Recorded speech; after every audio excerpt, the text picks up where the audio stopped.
All right, boys and girls, we got a lot to talk about tonight on State of the Atmosphere. Concord gets canceled.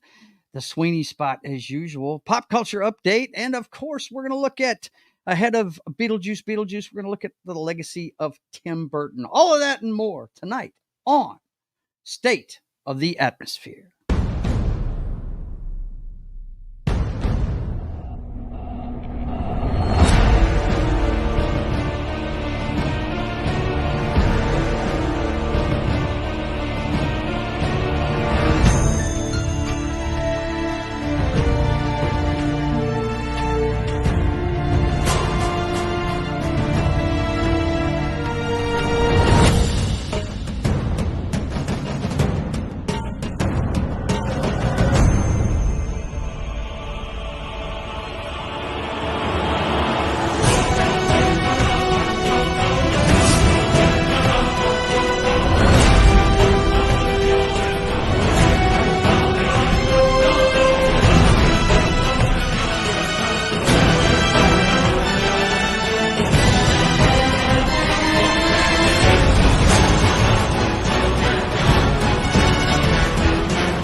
All right. Welcome aboard, boys and girls.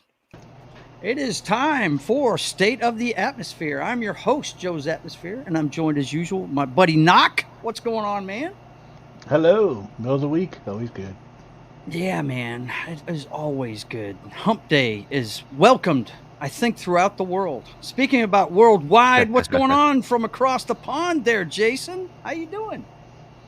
I'm doing pretty well. I've been a lot of busy lately, working on a lot of projects, and at the moment while we're speaking, I'm working on an intro for a friend of mine. So trying to do something new, playing around with effects. You know, he's gonna have like a music intro or a music video-ish styled intro with a lot of different artists and stuff like that. And I try to make it like really cool music video styled intro in a way. So that sounds great, man. And I used to work with movies and shit before, so it's just fun to learn other stuff that I'm not that used to, but it's all fun. Sounds good. I was hoping man. by projects he meant Lego projects, but Lego projects. I'll just be disappointed. No. Man, check out his channel, guys, if you haven't. He's got some great music and stuff on there. It's pretty cool stuff. I love the videos he puts together with them. It's really cool stuff, Jason. You got some cool things going on. I do have some music too, but not on the main channel anymore because we have switched over to like other channels. So we have like our music channels, but mainly what I do, is pop culture and podcasting and focusing on the company. But music once in a while with band and stuff like that. So your Thursday night show is the one I catch usually. Our time you're on about. I want to say it's about 7 p.m. Central Time. It's better for everyone else than me because, I live in Norway. So, it's super fucking late for me. And for other people, it's fine. They're in the day, got off work, have eaten, have a great time, Jed, how are you doing this fine Wednesday? What's going on? Doing good. Getting ready for something that's happening next week. Oh, yeah. And gee, I can't tell by your avatar what you'd be talking about. I don't know what you'd be talking about. Okay, well, let's check in with the chat real quick before we get started. We all know who the first guy in was, and we had a little conversation about that in the chat earlier today. Wait. If you don't know his name by now, boys and girls, you should. His name is known worldwide.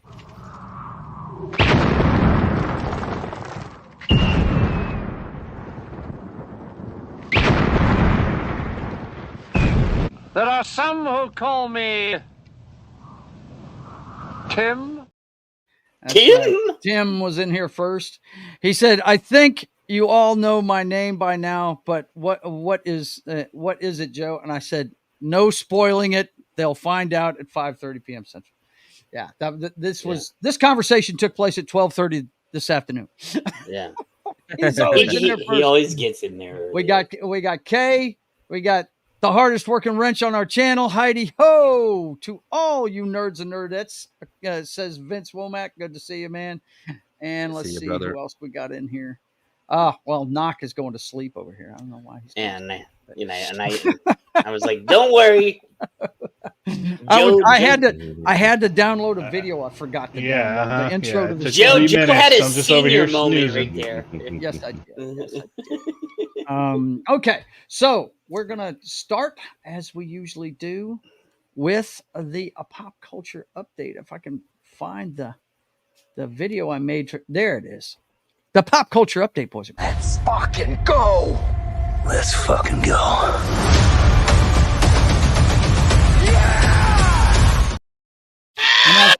And I see Gridiron Masters is with us as well. How you doing, man? It's good to see you. I want to say hi to everybody over on the platform that bounces, the green play button. And Vince has put all my links over there too. Thanks, Vince. I appreciate it. And I want to say hi to everybody on X.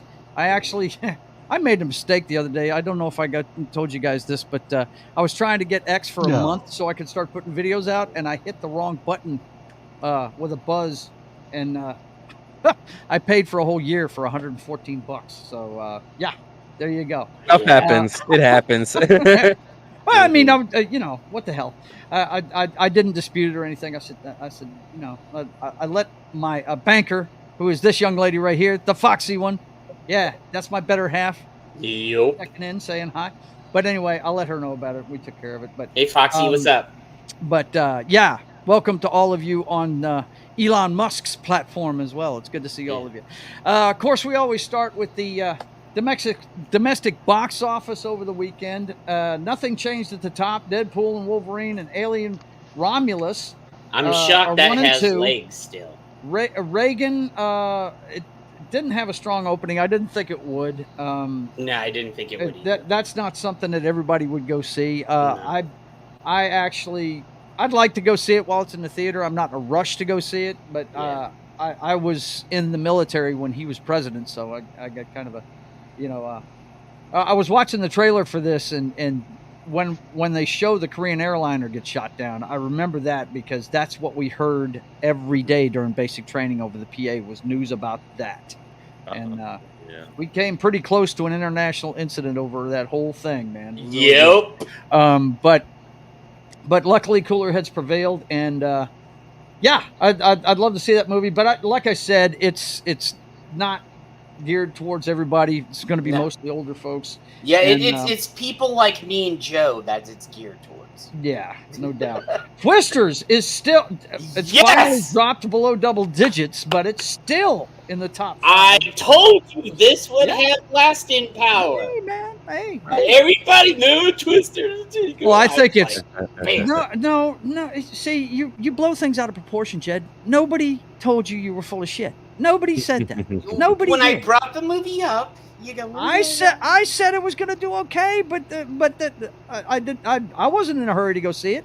But you know, word of mouth has definitely helped this movie out, and the Powell factor as well. The guy's a rising star. Because he's really awesome in that movie too. Yeah. It ends with us. Now this is completely on the back of Deadpool because the chick that's in it's married to him to Ryan Reynolds is number 5. But we had 2 other movies open up this weekend: Afraid and Sight and Sound. You know, there was a few of them that opened this weekend and they didn't do very well. Reagan actually did well to get in double digits, really. So that's what we had. I'm glad Reagan did good. So. Yeah, I'm at the point I have to actually force myself not to watch Deadpool and Wolverine again because you know, if you keep watching it, you're eventually going to hate it. So I don't want to hate it. So I got to pace myself on how many times I watch it because it's such a good movie. Not for me. I didn't really care for Deadpool 3, but I'm not a Deadpool guy. That's the thing for me. I'm not a Deadpool guy in general. I gave the movie a 6 out of 10. It was decent. Yeah. Well, I tell you, I've never been a fan of Deadpool, the character, myself, but Ryan Reynolds is funny. Yeah, I love Ryan. Like, I love what he does and how much he cares. Yep. And, you know, he's pushing the Gambit movie. He's really pushing it. And Blade, too. it's without him we would not have like cool stuff, because he's one who's pushing some cool stuff, cooler stuff, because the MCU is not doing well. No, and At all. it would be nice to see him too. But we're hearing rumors that may be changing there. But you're hearing rumors that they're getting rid of the people that have been screwing up. Yeah. But at the same time, we got Not Robert gone Downey yet. Jr. all of a sudden coming back as a different character. Yeah. I'm like, but Yeah, no, it the sounds like thing, desperation to me. the thing just- again, we have heard about rumors like this for ages and years and years that I can remember. Nothing has changed yet. Nothing has changed when this happened. Yeah, all those multiple damn times. clickbait articles I see of Kathleen Kennedy being pushed Yeah, out. right. It's not happening. God. Yeah, It's I've not given up happening. on that. She's gonna It's quit just not when gonna she happen. feels like it. Yeah, she's gonna quit when she feels. She knows where all the bodies are buried. I think at the obviously. very least she's going to wait until the Ray movie, Right. and then maybe she'll be out. Well, I think they had an article not too long ago saying that she was just waiting for a home run. Right, one of and these I think that's what I'm things to be referring to. decent. Is kind of the Ray movie is probably That Ray movie quote ain't unquote. gonna do shit. Yeah. Well, Yeah. it's Star Wars. I Star think Wars is always gonna I do think well. she'd have better luck with the Mandalorian movie, but Yep. that's just me. Vince does bring up a good thing. He loved Dennis Quaid. He's talking about the Reagan movie and Inner Space and Enemy Mine, particularly. Inner Space is one of my favorite movies, dude. Inner Space that is is awesome. so underrated. Right. That flick right there. It's like a humorous take on Fantastic Voyage, and it's It is. freaking great, man. It's awesome. Let's see what else we got here. Well, they're just bullshitting in there. Okay, so first article I've got for us tonight, and I threw this in there simply because I love these two actors. We've got Annabelle Wallis to co-star opposite Jason Statham in an action thriller called Mutiny. I'll have to keep my eyes open for this one. I'm a big fan of Annabella Wallis, and it's not for what you think. I mean, she's been on hadn't she been on a TV show here recently? Peaky Blinders, that's what it is. She's been Peaky on that show. Blinders. Yeah. And Let me guess. Good He's show. retired and he's coming out of retirement to kill a bunch of people. Who knows? Who knows? I don't know what it's And about. she's the scorned ex-wife She's the scorned that falls in ex-wife? love Is with that him what- again. Well, through their the reason travels. why I brought it up is I love Annabelle from the movie Tag. Tag is one of my favorite freaking movies. That was a good movie. Too damn funny, man. Too damn funny. But looking forward to this because I'm a big fan of Jason Statham. Any of you guys fans?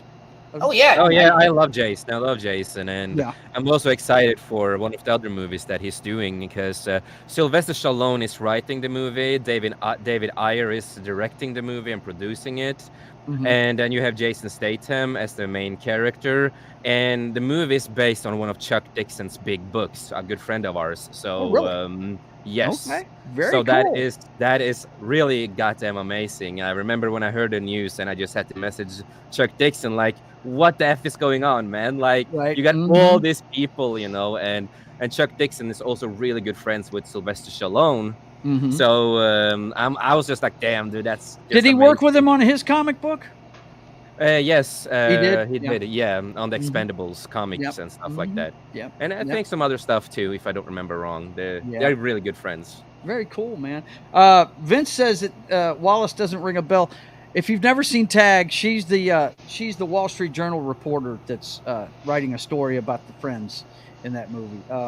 Tag is funny as hell. If you haven't seen it, go watch that movie. It's very good. Okay, Based on let's- a true story? yeah, it's based on a true story about a group of friends that played the same game of tag for 30 years. Yes, yes, yeah. I've seen it. It's hilarious, man. That movie's great. I had to bring this up just for my wife. She is a big fan of this show. I'm sure none of us here watch this, but I like to call these guys, my career is over. God. Dancing with the Stars season 33 cast includes Oh, Tori God. Spelling, rugby star Ilan Amir, Eric Roberts, Fedora Parks, and Reginald Vell Johnson. Now, Eric Roberts, I love. He's been in a bunch of stuff I dig, but yeah, he hasn't made a movie, I think, or you Dark could Knight, call has it- he? Or you could call it, Joe, let's see who's had the most plastic surgery recently. Right? Yeah, that's what you could call it too. That could be it too. I mean, Tori Spelling's biggest claim to fame is, I mean, she was on TV, but just because of her dad, Aaron Spelling. It was Beverly Hills 90210 is the biggest thing she was ever in. Yeah, I know. Yeah, and that was what, 3 decades ago? Yeah, dude, Ridiculous. we were really young at that point. She doesn't look a day over 50. Right? She didn't look a day over 50. It's amazing what He was on Family Matters, by the way. He was the dad, Reginald Johnson. I thought Reginald Bill Johnson died some years ago. Yeah. Nope, he's still around, man. He was on Family Matters. So. Yep.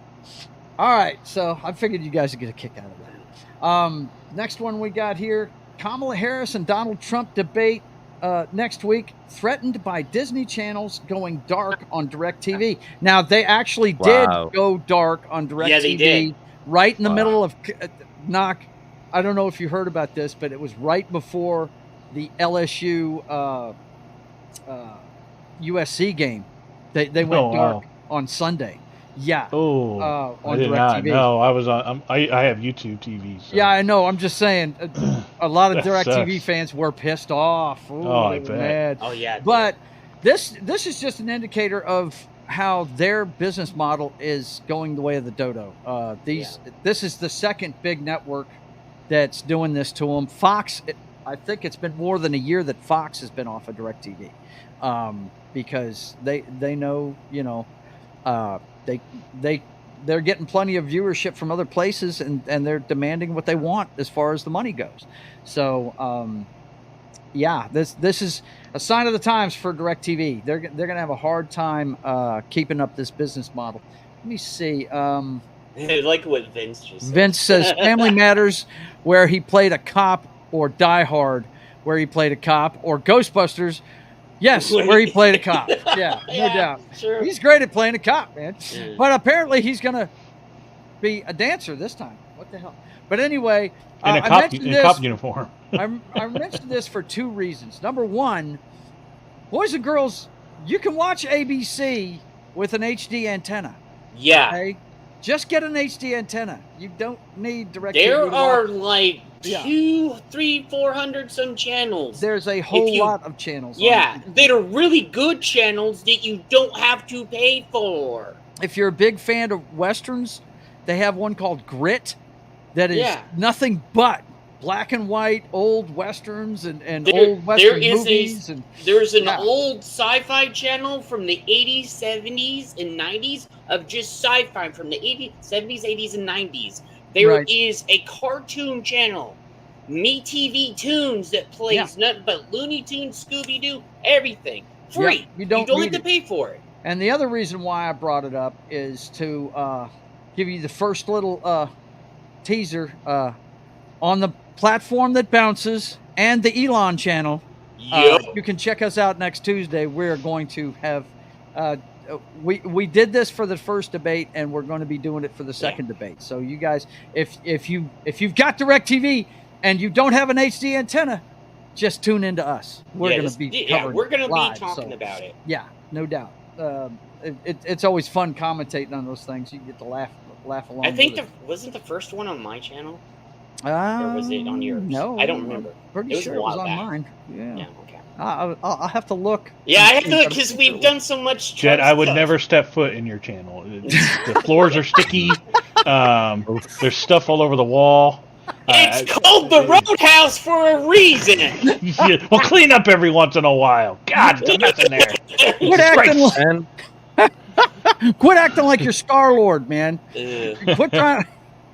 What do you say? If I turned on a black light in here, it'll look like a Jackson Pollock painting. No doubt, man. Okay, let's see. Okay, if Vince said it was on Joe, okay. I couldn't remember if it was on mine or his. I was couldn't pretty sure it was on mine.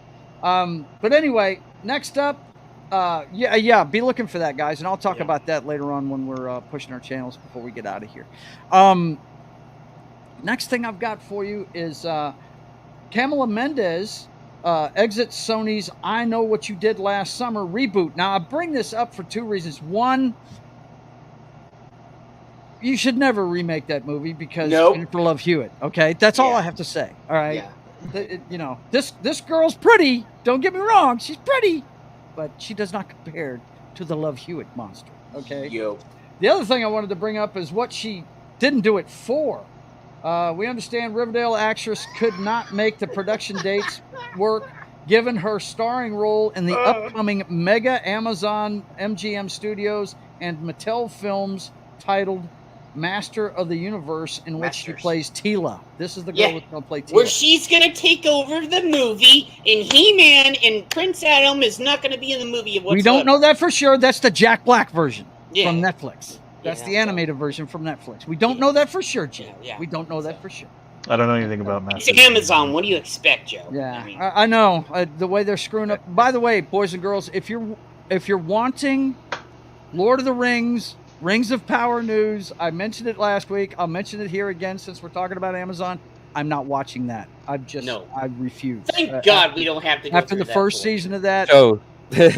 we're not hate watching that shit and talking about it. So if you want to get your news about that, go see Gary Nerdrotic. But they'll hate watch Star Wars. He's the aficionado. Shit. Okay. No, I didn't hate watch. I did not hate watch that show. I actually wanted to see where this train wreck was going. I was intrigued. I wanted to see if they could actually make it make sense, and they just couldn't. So. But we all know what happened with that. They lost their second season, so they're out of it. But anyway. You still have Vince. What's he talking about? Roadhouse, or do you mean truck stop bathroom? That's it. Her face looks a carbon copy of insert common girl's name. Yeah, no doubt. Yeah. I mean that. Well, this is what all the actresses look like in Hollywood now.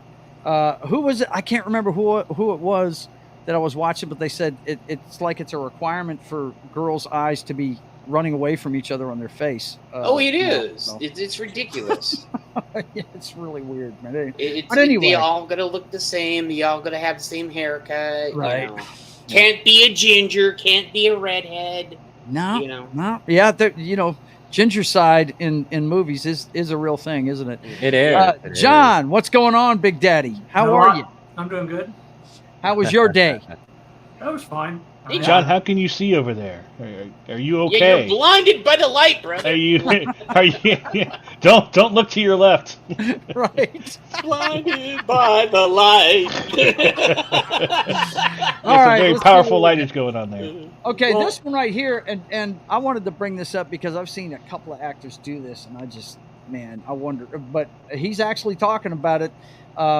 Joaquin Phoenix says Joker weight loss was a bit more difficult for the sequel because of dance component. It was safe, but I probably shouldn't do this again. He's talking about the wear and tear on his body during the filmmaking, with him being so thin. Because apparently he got a lot more physical in this one with the dancing and everything. Because it's basically musical. This is a trend, and some of these guys that are really committed to their craft, we've seen Christian Bale do it for The Mechanic. I mean, it was unearthly bad how skinny he got for that movie. What was that one? Yep. The word they had the night where the guy was a reporter at night. That's the Nightcrawler. Nightcrawler, that one. He got too skinny. Well, he got sick because of that. I could see that. But that dude, and then he turns right around and makes Roadhouse and got ripped. Yeah. That guy was ripped for that one. But anyway, I disavow any remakes of Roadhouse. Right? Yeah, I do too. But I did watch it because I did want to see if it was worth a damn, and it was. You know what I mean? Okay, it went too crazy with the CGI during the fight scenes. I thought. I was like, you don't need that, you know? I mean, they had you literally... was the best part, because he was just playing himself. Yeah. He was the best part of that movie. You're right. He absolutely was.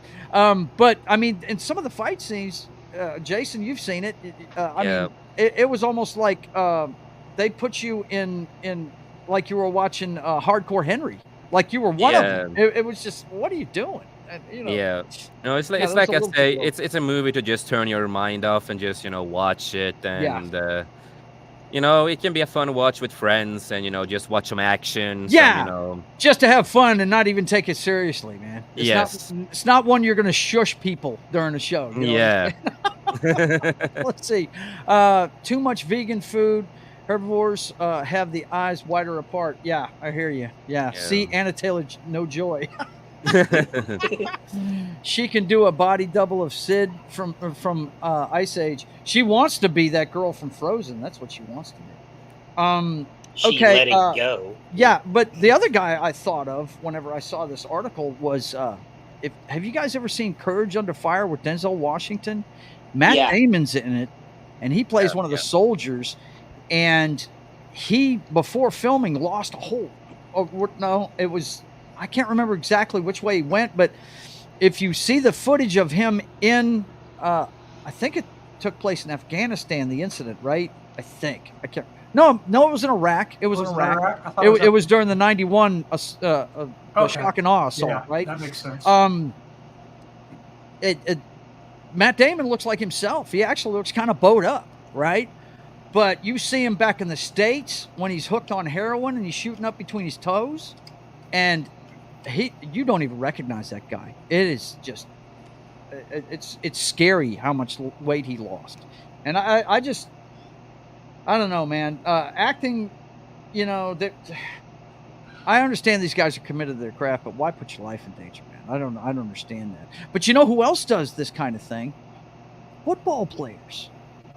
The guys that play the front line. You ever noticed whenever they friggin' retire, guys like Mark Schlereth and Joe Thomas, they get skinny because they're purposely packing on pounds to be able to keep up with the other linemen that they're playing against. They got to have that kind of momentum when they're doing things, and it's just wow.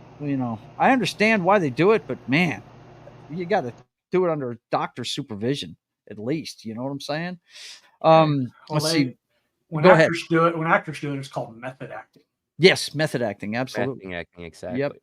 Let's see. I wanted to watch Hardcore Henry on Tubi, but they took it off before I got to see it. That movie's off the chain. It's definitely made for people that play Call of Duty on a regular basis. It's an assault on the senses, that one right there, man, because you are seeing the entire movie from Henry's point of view. You don't ever see him. I think, does he ever look in the mirror? I don't remember if he did or not the entire movie, but let's see. I think he does at one point because I saw that. It's like been a while since I saw it, but man, that movie's off the chain. It's crazy. Yeah, it's a brief second. Vince says, just look at Christian Bale's body transformation, the mechanic. Yeah, that's what I mentioned earlier. He looks sick in that movie. He said he'll never do anything like that ever again. Yeah, a lot of them say that. Matt Damon said the same thing. He said he would never do it again. Vince, I bet I can get a link to watch it somewhere. Yeah. You can sail the high seas out there. We know you can do it. Oh yeah, there's several places. Daniel Day-Lewis is another one of those method actors. He does do that. Yeah, that's why he's retired, is because it took a toll on him. Yeah. These guys they're on a different level, man. They step into the skin of the person, and they, Yep. And it shows, and that's why they've all got Oscars too. So shoot. Yeah. Wolverine, how you doing, man? Good to see you. Just do the CGI weight loss for Steve Rogers, Captain America. Exactly. That's the safe way to do it, man. We have the technology. We can do that now. So quit trying to kill yourself. Okay. Knock brought us this story, and I'm going to let him take the wheel on this one because I was in the middle of setting up the show and I really didn't get to hear the whole thing, but it sounds really goofy. Tell us about this, the bleak truth about the viral Chase ATM infinite money glitch. What's up with this, buddy? So, it was on TikTok, by the way, of course. Okay. All right. Go, Knock. So yeah, no, it was a TikTok trend, and people were making videos about how they discovered a glitch, like it's GTA or some shit. Basically, what they were doing was putting in checks into Chase using the ATMs, and what Chase does is they do a credit before clearing the check, so you can have access to the money right away. And so they were taking the money, just putting out checks for like $20,000, $30,000, depositing them, and then taking out the money right away. and then the next morning they're looking at their bank accounts and they have negative $30,000 because their checks bounced because they didn't actually have the money. They were signing checks to themselves as themselves, right? And that was putting the money temporarily in their bank account, and so they would, withdraw it either through Zelle or whatever and stuff like that, and getting the money out of the bank, and then they were making videos where they're flashing the cash everywhere, and then come to find out that they're in the red the next day. And they're calling up, Chase, customer service, and they're all complaining about it, and they're like, well, I had like $5,000 in there to begin with, and then well, you're at negative 25 then because you took out 30, kind of thing, and that's on you, kind of thing, and basically they were doing check fraud, and they're, I guess, personally, I don't even know. I didn't even know this many people had checkbooks, but I don't even know where mine is. But no, so basically they're doing check fraud, and so they right away they can get the Chase is giving their information to the authorities because they're using their own bank accounts, so they can't there's no way for them to deny it's not them, really, because they were doing it to themselves. They were using their own accounts to do it. This is. Yeah. Look, I'm the oldest guy on this panel, and I don't use checks anymore. Okay, but it's mostly old folks that use checks. But anybody, I mean, this is electronic banking. This is how it works. If you receive a check, like I've gotten checks for a commission before and taken a picture of it and sent it to my bank, and it automatically, does the deal, right? And yes, it credits the account, but that's too funny, man. I can't believe people actually fell for this and were doing it. That is just bizarrely nuts. And then posting it online. Right. We found a glitch like it's a video game. Yeah, it's like, hey, let's post online that we're doing bank fraud. Right. Yeah. That's basically what you're doing. Idiots. That's just, wow. And of course, like I said, came from fucking TikTok, bloody TikTok, the mind melting app. Yeah, and I will say this: we're in China, in the other places where they have it, they don't have this bullshit on theirs. No, they don't. They teach them mathematics, science, astrophysics, and all this other shit. Mm-hmm. It's not on that. And I'm just like. I think at the very least we need to play Catch Me If You Can in all the classrooms. Oh yeah. Then they'll know about check fraud, and then we're good. Know all about check fraud. Yeah, then we're good. That's all they need. They don't need all this other shit. The brain they'll never use. They need to make basic financial courses a part of graduation of high school. Hey, so when I graduated high school, they took that out. Okay. I got told. Well, I'm glad I didn't have to learn about check balancing. I'll tell you that. I had to learn all this shit before I left. Yeah. I had to learn all this shit before I left high school. How to do a checkbook, how to do bank, and all this other shit. Okay. And then I found out from my nieces and nephews that's not even a requirement in high school anymore. They don't show you any of this. They don't even tell you about it's true because history. they don't use them anymore, man. I know, but they should just tell you about basic finances and stuff. Well, I mean, I'm sure. Wait, I agree with you. Maybe they roll it into the home economics course. No, they said they don't tell them about any of this. It's funny that we have a history class that teaches us about the Boston Tea Party, and then they're like, "Congratulations, you graduated. Welcome to the world of taxes." Well, welcome to the world. Learn your history about taxation without representation, and now go out into the world. You know everything. You know what you need to survive. Enjoy all the taxes, bitches. Like they're still telling people Edison invented the light bulb. Like when we all know Tesla was the one that came up with the idea. Okay, now listen. God, I lost my train of thought. You guys threw so much out there at once. But the check thing, I don't understand why people use it anymore. I really don't, because you either use your debit card or a credit card, and it instantly your balance is taken care of that quick, and you know how much you've got. I mean, you just have just to pay creatures of attention. habit. My mom still does. She still balances her checkbook and everything. But she's a financial whiz. She's former accountant. So here, I'm money people are just gonna be money people. That's just how. I want to bring up one point. If that shit ever goes down, and everybody that wrote everything out on hand on paper, they're gonna be the ones that's laughing because their whole system went shit. And people that are still writing checks are like, hey, I know how much money I have in my bank account. Right. I know how much I got. Yeah. Yeah. You got to go to a computer. Fuck you guys.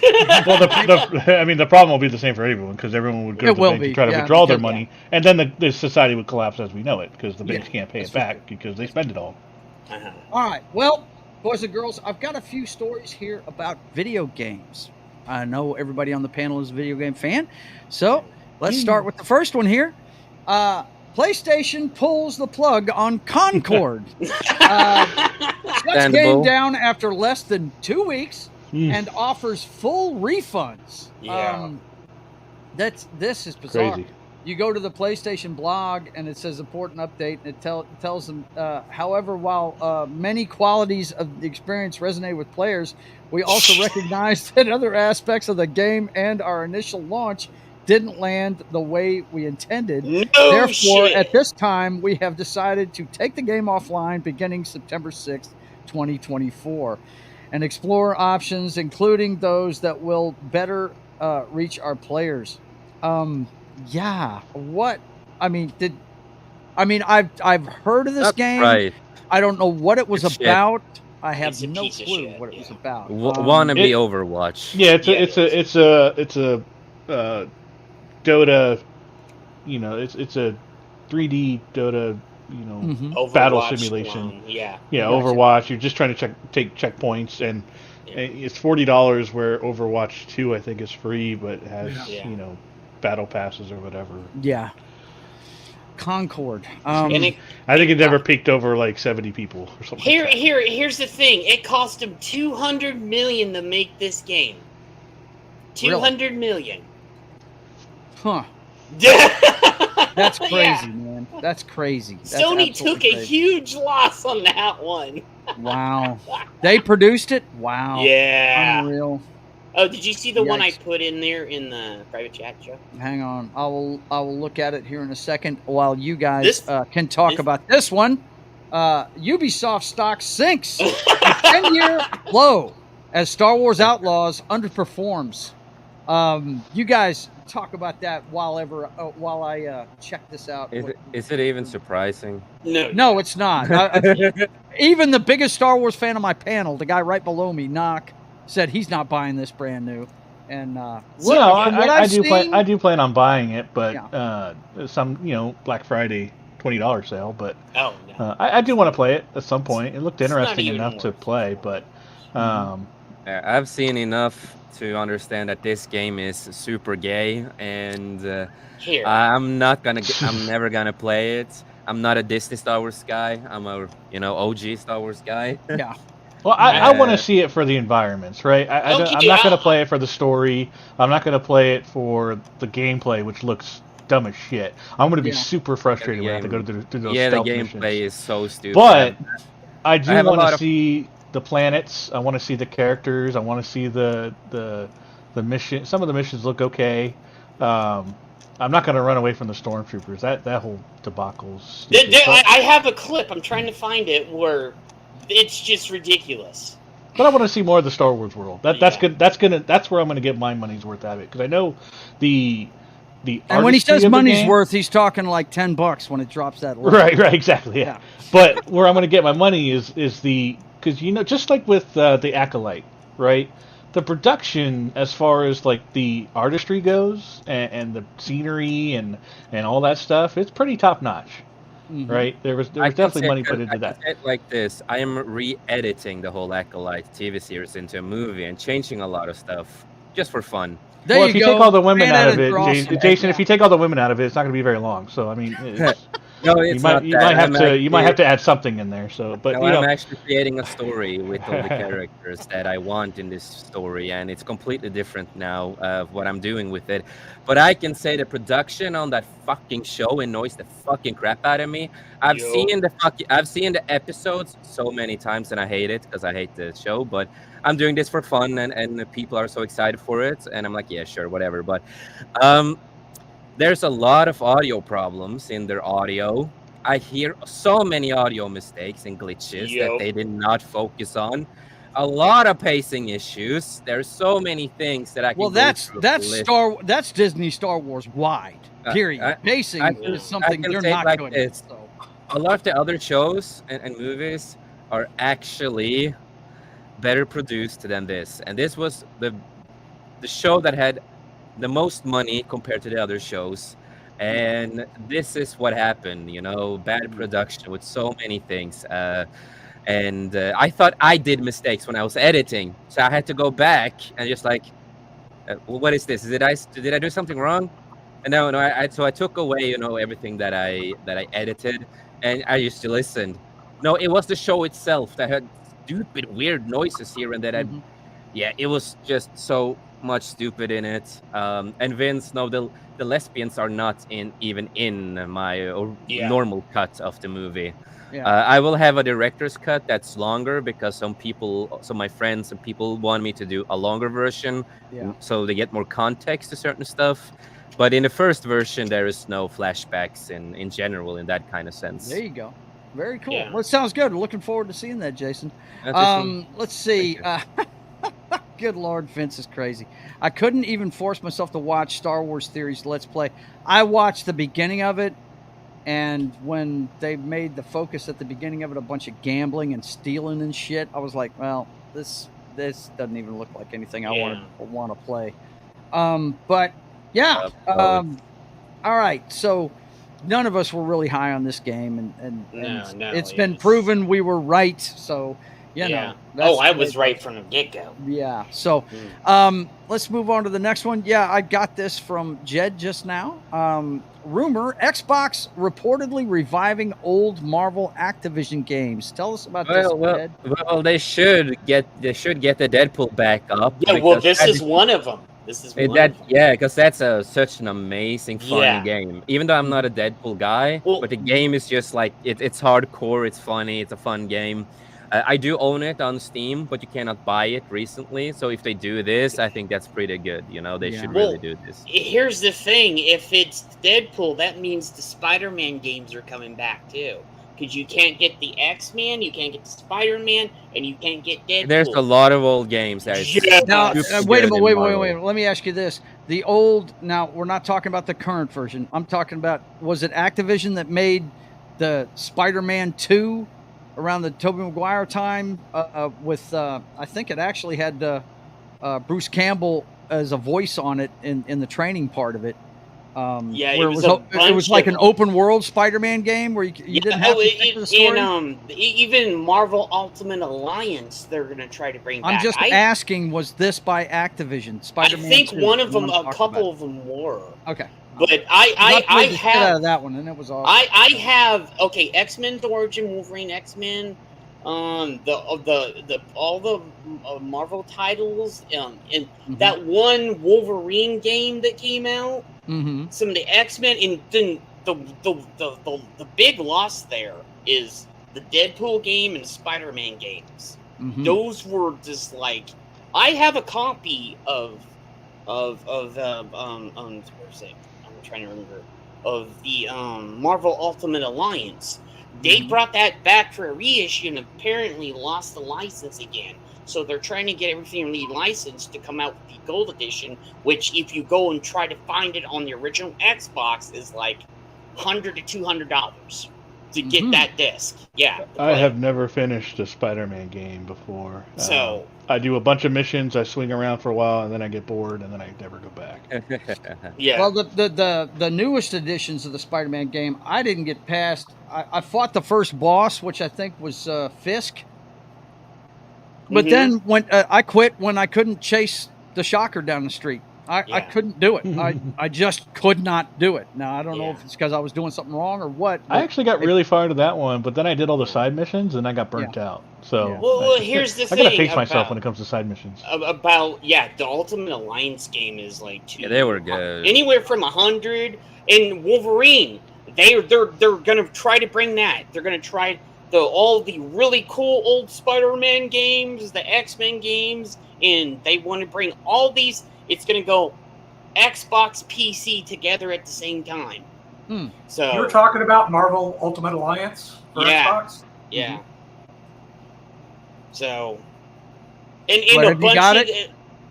Have you got it? Yeah. He's about to show off. Yeah. $30. $30. So, there you go. Well, $26.99. Yeah, this I don't know what you're talking about. Hundreds, but the ones I were looking at like about a year ago, they were like $200-300. You can't trust the prices on eBay there, Jed. Yeah. Right. Okay. But yeah, that's cool. If they're gonna bring those back, that would be really cool, man. I would enjoy the shit out of that. All right, let's take a look at the next one here. We've got a trailer to watch, gentlemen. It's a movie that's coming out called it's a Minecraft movie teaser roll up for a magical mystery tour.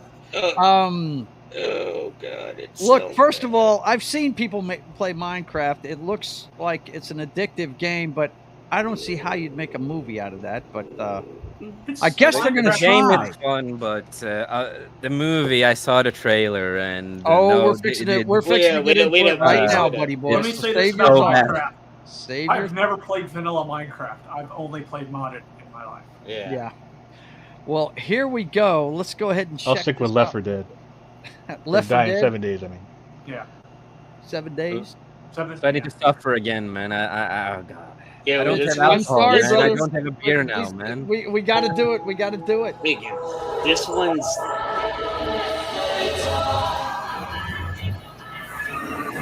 Right this way. Wait a minute. God. Wait a minute. Wait a minute. Wait a minute. They're not even pixelated? No, well, they're blocks. Look at everything. It's all blocked. No. I'm talking about the people. I'm talking about the people. Live action. They're the main people on live action. Look at Wait a minute. Jason Jason Momoa is wearing a no. pink leather jacket. He's gone to the dark side. What's going on here? Man, and I wanted to meet him. So, ooh, I like her. Yeah. Emma Myers.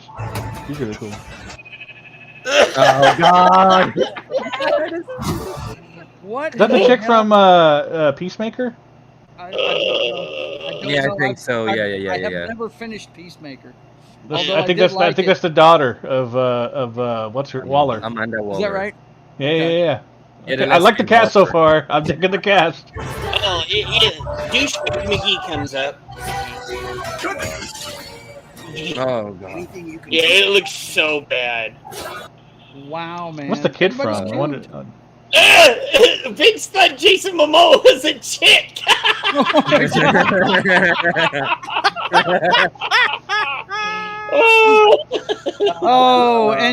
And your wife says there was no need for a Minecraft movie. Yelling at her. That's a long time, man. If you're ever gonna do a Minecraft movie, make an animated kids movie with Minecraft or something. I know. Look at that. Oh, hey, look, God. McGee shows up in every fucking video game movie. Oh god. He's Steve? He's Jack? Steve. What's the deal? Steve. He's Steve. And he doesn't even look like Steve, bro. I know. He doesn't even look like it. Hey, let's just throw fucking Jack Black in for the fuck of it. Jack Black, what a piece of shit. Yeah. I'm actually playing a video game that's really cool with him in it right now. Uh-oh. It's so stupid, man. What? Why just not make a goddamn, animated kids movie of Minecraft? There's a, it would have been a lot better than this crap that they're doing right here. Oh man! Look, as soon as I saw Jason Momoa in a pink freaking jacket with fringe on it, I was like, "What are you doing? Is this Barbie or something?" What like, I was like, "Wait, why is Jason Momoa look like a chick for?" Damn, he was legendary brutal to his waistline. Yeah, I've already got this movie. Oh, do you? Let's see. Let's take a look. There you go. There it is. Yeah, if you play Minecraft with RTX, it looks just like that. Just really? Without the live action people. I was fixing to say that the surrounding looked pixelated, but yeah, let's see. If you're going to have a Steve, make it Ryan Reynolds. Okay, gotcha, man. I know nothing about Minecraft, nothing at all. Yeah, he went from Aquaman to Aqueer Man. Exactly. No, That's whatever they're awesome. doing here, it doesn't look like Wolverine, 10 Minecraft out of at 10, all. brother. Doesn't feel like Minecraft. I've never gotten into it. I know it's a worldwide phenomenon, but it is. Didn't PewDiePie get his start just playing that's Minecraft? how he got his start. Yeah. He became really big with Minecraft. A lot of people became big with Minecraft.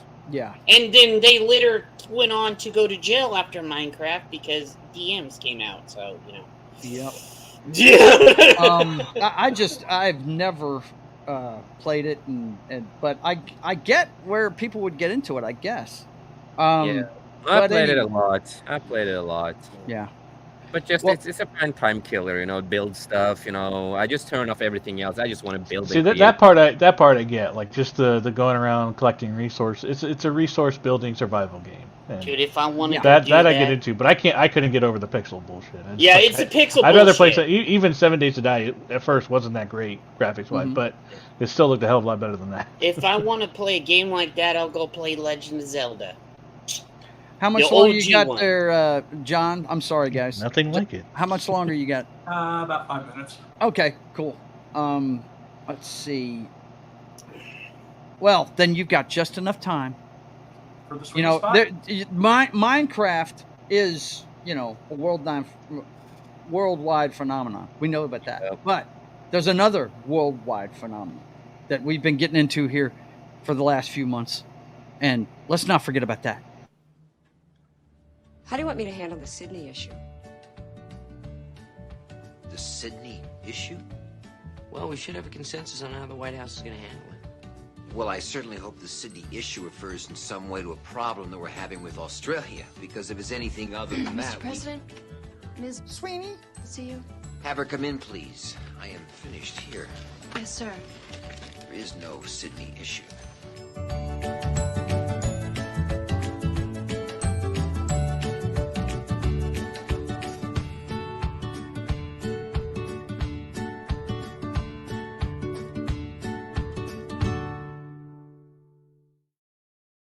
Yes, we all love some Sydney.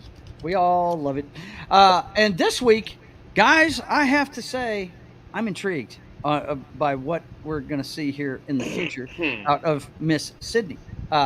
First of all, inside Eden's star-studded fight for survival, Ana de Armas, Jude Law, and more on their wild new thriller. And this is directed by Ron Howard. His new movie investigates a near-century-old mystery by plopping a bunch of decorated actors on an inhabitable island and seeing what happens. One of them calls it the scariest thing I've ever done. We got the first looks at it, and I had to read this part for you. Here's a scene in Eden. Ron Howard's wacky survival film premiering Saturday at the Toronto International Film Festival, in which Sydney Sweeney gives birth in a remote cave surrounded by wild dogs. Wow, that's crazy. They got some of the first pictures. Like I said, this takes place in the 30s. But what struck me is it's not just Sydney Sweeney, it's also Ana de Armas, boys and girls. And I don't know about you guys, but I'm a fan of Ana de Armas. I think she's a babe. But yeah, we get Vanity Fair put these pictures out, and they're way too big for the screen, so that's why I'm having to scroll a little bit. But there's Miss Sweeney right there. I can't remember this guy's name. We've seen him in a few things. He's in the MCU too, isn't he? Isn't he Baron von Zemo? Isn't that him? Yeah, who's the same munching? guy. And that's sorry. I thought way to go, bro. I was like, there's a mute button for a reason, buddy. I honestly thought I was muted. But our guy Ron Howard, who I love his movies, is working with him, and they're doing it in a remote location. So I'm kind of excited for this, guys. I love this guy's movies, and it's got our girl in it. So I'm looking forward to what that's going to have in it. Thoughts initially for this flick? What do you guys think? That's an interesting premise. Yeah, it has a good premise. You got to wait to see what it does when it comes out. Yep. Trailer first and all the other stuff. Yeah. Since it's Ron Howard, I'll give it a pass, and I'm like, okay, I want to see what he does. Right. You know, because Exactly. Ron Howard did one of my favorite movies, Willow. So, you know. Yeah, I hear you So, for sure. I'll give him a pass on that. You got to Bye, go, John. bro. Okay, He's gotta go. John, Bye. I will push your show All right. Have a when good we one. get to the end. you, Anything Friday. else you want to push before you get out of here? Nope. You'll take All care right, of it brother. for me, You take so. care of yourself. We'll Have see a you good one, later on. everyone. Yep. Take You care, too, bud. brother. Thanks for being here. Love John to death. I love what role will Clint Howard get, because he always puts his brothers in the movies. Right. Yeah. Yeah, he did play Zemo. Yeah, that guy right there. I have to look up his name. I'm not sure. Funny, now you are echoing a bit, but not during your gameplay. I don't know. Yeah. I don't know.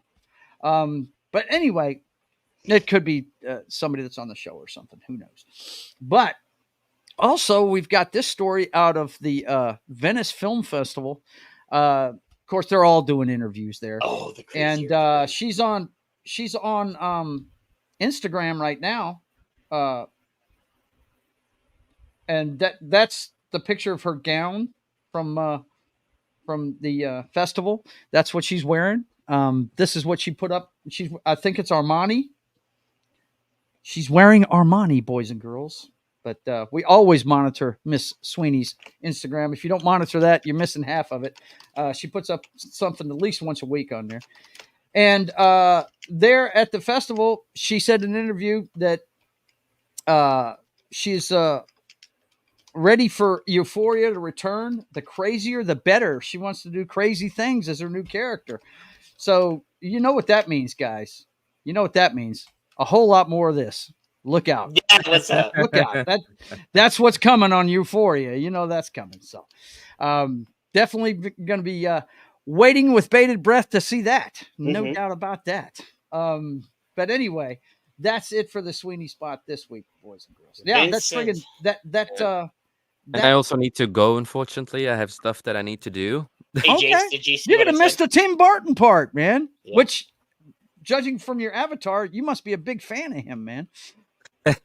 Well, when it comes to Jenna Ortega, there's a whole thing in our community that I'm a simp, and I try not to say I'm not a simp. But, you know, I get a lot of messages from friends with pictures and everything when it comes to Jenna. And yes, I like the new Crow movie. Oh, my God. Give me the hate. I don't fucking care. I'm not I going to liked give you it. any hate. Get We out. don't poo-poo people for what they like, man. Yeah, we yeah. don't do that. Yeah. No. The reason, and in my defense, I Except don't, Jen. I do not compare it with the original movie because I am also a Crow fan, comic fan, and I Yeah. love the comic universe. Mhm. And that's what my picture is based off. And I heavily liked the movie. And people say that I look like, you know, Bill Skarsgård, so that's a meme too. Yeah. So a friend of mine, he photoshopped my face into the Crow Bill Skarsgård, and then he made, you know, a picture with Jenna Ortega in it because, you know, and it says the Crow, the simp never dies. That's awesome, man. That's awesome. We're actually going to talk about her here in a minute, but you have to go. Is there anything you will want to stay. push before you get out? I will stay because it's Jenna, my future wife. So I will stay for that part. That's his Not a wife. simp. Yeah, Okay. So I you're going will to stay stick for around? that part. I will Okay. stick around for that part, and I can Okay. leave after. All And right, people buddy. out there, I know my friends are gonna watch this. The people that works with me too. I'm not a fucking simp, and I know I'm gonna hear it tomorrow. She's just my future wife. I mean, I'm if not you a smell simp. like a simp, you know. Right. Simp power with our simp powers combined. We're done with the pop culture update. Now it's on to the meat of the show. Our second hour is going to be devoted to Tim Burton, and there's been a week-long build-up for this Beetlejuice. Warner Brothers. I'm excited for that movie. To tally a lot of bananas at box office with 145 million global opening preview. Now, I'm actually going to wait. I'm going to wait. I'm not going to open the weekend to this. I want to see what the reviews are like. I may. I'm always touchy about I'm these. gonna watch Not it the every first one day. of these legacy sequels turns out to be Top Gun Maverick, if you know what I mean. So, Joe, I've heard good things from Tom. When you hear good things from Tom, then it's good. Yeah, because he's hypercritical. No doubt. Dude, Yeah. he is. He's more hypercritical than me. Yeah. So when Tom says something is good, I'm like, okay, yeah. Mm-hmm. So, let's see. When you show Jenna in that red dress from the premiere, I will have some meat to. I have some Jenna Ortega stuff. I was going to put it up, they're predicting this is going to have a huge opening. I think it will too, because everybody loves Michael Keaton.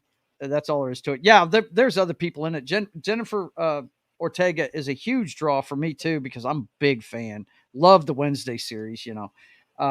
And I just hope she doesn't get typecast in nothing but horror movies. I hope she gets to do some other stuff, because right now she's really doing the goth girl kind of thing. Well, you know, but that is her thing now. And this is the picture, by the way. The crow What's the up? never dies. There you go. That's the picture when she did that spin.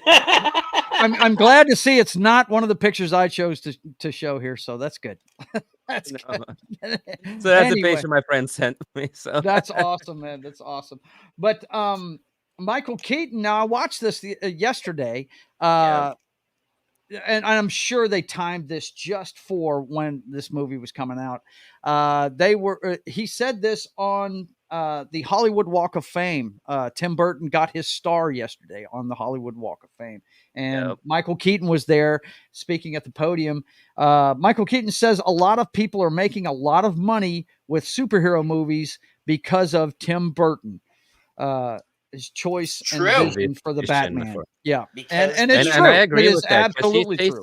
He created a trend. He created something really big with the Batman, and you can see that, you know, influencing so many other genres of superheroes and all this kind of stuff, you know. So his first Batman was awesome. I that's my favorite Batman movie. Oh, I love both. I love both the ones he directed, man. I love the Batman Returns with the penguin and everything in it. Yeah, it was awesome. Yeah, well, he's just such a unique guy, and he's got a unique vision, man. You can tell a Tim Burton film by just about any frame of the movie. I mean, you can. He's got. And I'm a big fan of Tim Burton, and you know, before back in the day, you know, Johnny Depp was his go-to man, you know, as you know, the face of his movies. And actually, his go-to man to begin with was this dude. Yeah. But you know, and now is Jenna, and I think, you know, that's a good choice, because I've seen her in other stuff. She doesn't always play the goth girl. I've seen her in plenty other stuff. And she can do a lot of other stuff too, and she's really a great actress when she gets other parts too. But no, I'm sorry, I'm laughing at Vince. He said that was Batman. I thought Steel was shot. Right. Oh man, too good. Go ahead. But but you can really see his style in his movies, and the uniqueness and the craft and the passion and love that he's carrying in his movies. And he likes, you know, the darker stuff and the unique stuff with the darkness, and the way he does it, it just works, you know. It just works with the craft that he's doing. And I'm happy that he finally gets to do a Beetlejuice too, because he always wanted to do that. That's, you know, that's something that he's been wanted to do for a long time, and the fans have been talking about it for many years. Especially me too, as a Beetlejuice fan. I like the first movie. I think at this point, though, how can you do a Beetlejuice without doing a Beetlejuice? Right, you got to make a third one. I feel like you need to make the third one. You need, you have to. Because it works. In 20 years. It works because, you know, the third movie, you need to, it's Beetlejuice three times. Exactly. So it has to do that now. Right. But I'm gonna watch the movie the premiere day, and I know I'm gonna hear this tomorrow because we're gonna talk about this tomorrow too. Oh, Jace, the only reason you're gonna go and watch the movie is because of Jenna Ortega. No, it's because I am fan of the first movie. Jenna is just a plus for me. Right. Yeah, and because of Jenna Ortega. It's right. Yeah. Jenna Ortega is just the topping. You know, that's for me it really is. Yeah, exactly. I'm not poo-pooing on it. I'm just saying I'm skittish because not all of these always work out well, you know. So I'm gonna wait. I'm gonna see what the people are saying about it. But let's continue with the articles I pulled up on it. You actually have, of course, it's at the Venice Film Festival, a worldwide premiere, and they have a photo gallery here of the actors that are in it, and friggin' how does Winona Ryder look so young? Yeah, well, it's called plastic surgery, bro. I mean, come on, man. Did she get plastic surgery before? Because when she was on Stranger Things, she looked a little bit worse. Yeah, well, you know, I don't know, in but the show, you know, it's makeup, other stuff too, you know, to make them, you know, with scenes and stuff like that. Take it easy, Wolverine. Thanks for being here, buddy. See you, brother. Thank you for coming. Yep. See you on Saturday, bro. Stream. Hey, he's probably over on the green play button here in a minute. So, but yeah, there's how they looked walking the red carpet over there in Venice. And from what I hear, they had like a 3-minute standing ovation when the cast I heard came that out too. before the showing of the movie. So, No, I've seen her, you know, Jenna is dressing up a lot lately, you know, as characters from the movie and all that kind of stuff, and that's pretty cool. Yeah, it's very cool, man. I'm a fan, dude. I dig the chick. I think she's awesome. Also, this is another reason why I love her. Okay. Yeah. Jenna Ortega says women should have our own franchises and not just spin-offs. I don't want Jamie Bond. I want to see another badass. And it's talked about this before in a bigger interview thing they had with another actress. You know, they talked about this kind of stuff that they don't want these kind of stuff. So it's really nothing new. It's something they've talked about before, but you know, she talked about it again, and she's really based when it comes to, you know, the movie world and all that kind of stuff. And, you know, she's like Henry Cavill when it comes to the movie world and stuff like that. But you also have to remember that she is really kind of woke in real life. So you have to take away her politics and stuff like that. Yeah. Because she did, if you guys remember, she did trash on white men. Yes. Yeah. She did that, and she's also, you know, full Palestine, all that, you know, all that bullshit that's happening around the world. Yeah, but now. that's part of the script for everybody in Hollywood, isn't it? Yeah. Sure. So that is, so you have to just separate that. But that's what I do. Yeah. I'm thinking about her as, you know, actress and what she's doing in the acting world, and I fully support what she's saying and been saying for a long time with movies. And this is what we have said for so long, but the difference is that she can say it without getting canceled or getting attacked. Yes. But if we say it, you know, you, all of us here on the panel or other people, we are the ones who get called toxic and phobes and everything in the book. Hey, you know, I saw that article earlier today, and there was a comment in one of the articles that I read. And it's like, just look at Fallout. Right, Yeah. The TV show, right? It had a female lead, and it was an original character, and that was the great thing about Fallout, was that Fallout has a lore, but it doesn't have a main storyline. So they were very free to pick whoever they wanted for the main character, and they chose Ella Purnell, who is awesome. I'm a simp for her. I still need to finish watching Yellow Jacket, but you know, that was a well-crafted. Yeah, so that was a well-crafted character, but it was new, it was fresh, it wasn't forced, you know, it was the main character, it was someone that they created in the Fallout universe. They stay true to the lore for the most part and make great characters, you know, and those three main characters were all great. I liked all three characters in them. Yep. That they created. Also, you know, with Jenna, if you guys remember back in the time when, you know, she talked about Wednesday, and, you know, she didn't agree with a lot of the writing for Wednesday. Because, you know, she didn't like the forced love story and other stuff like that. She was not a big fan of certain stuff in the show that she wanted to have removed. And because of that, and also her good friendship with Tim Burton, she became one of the producers and creators of Wednesday season 2, and take control and be like, this is what we're gonna do. I have, I've done my research on the character. We're gonna do this and this, and stick more to the source material. Yeah, imagine if Henry Cavill could have done that for The Witcher. Oh, dude, that would have been so awesome. I mean, yeah.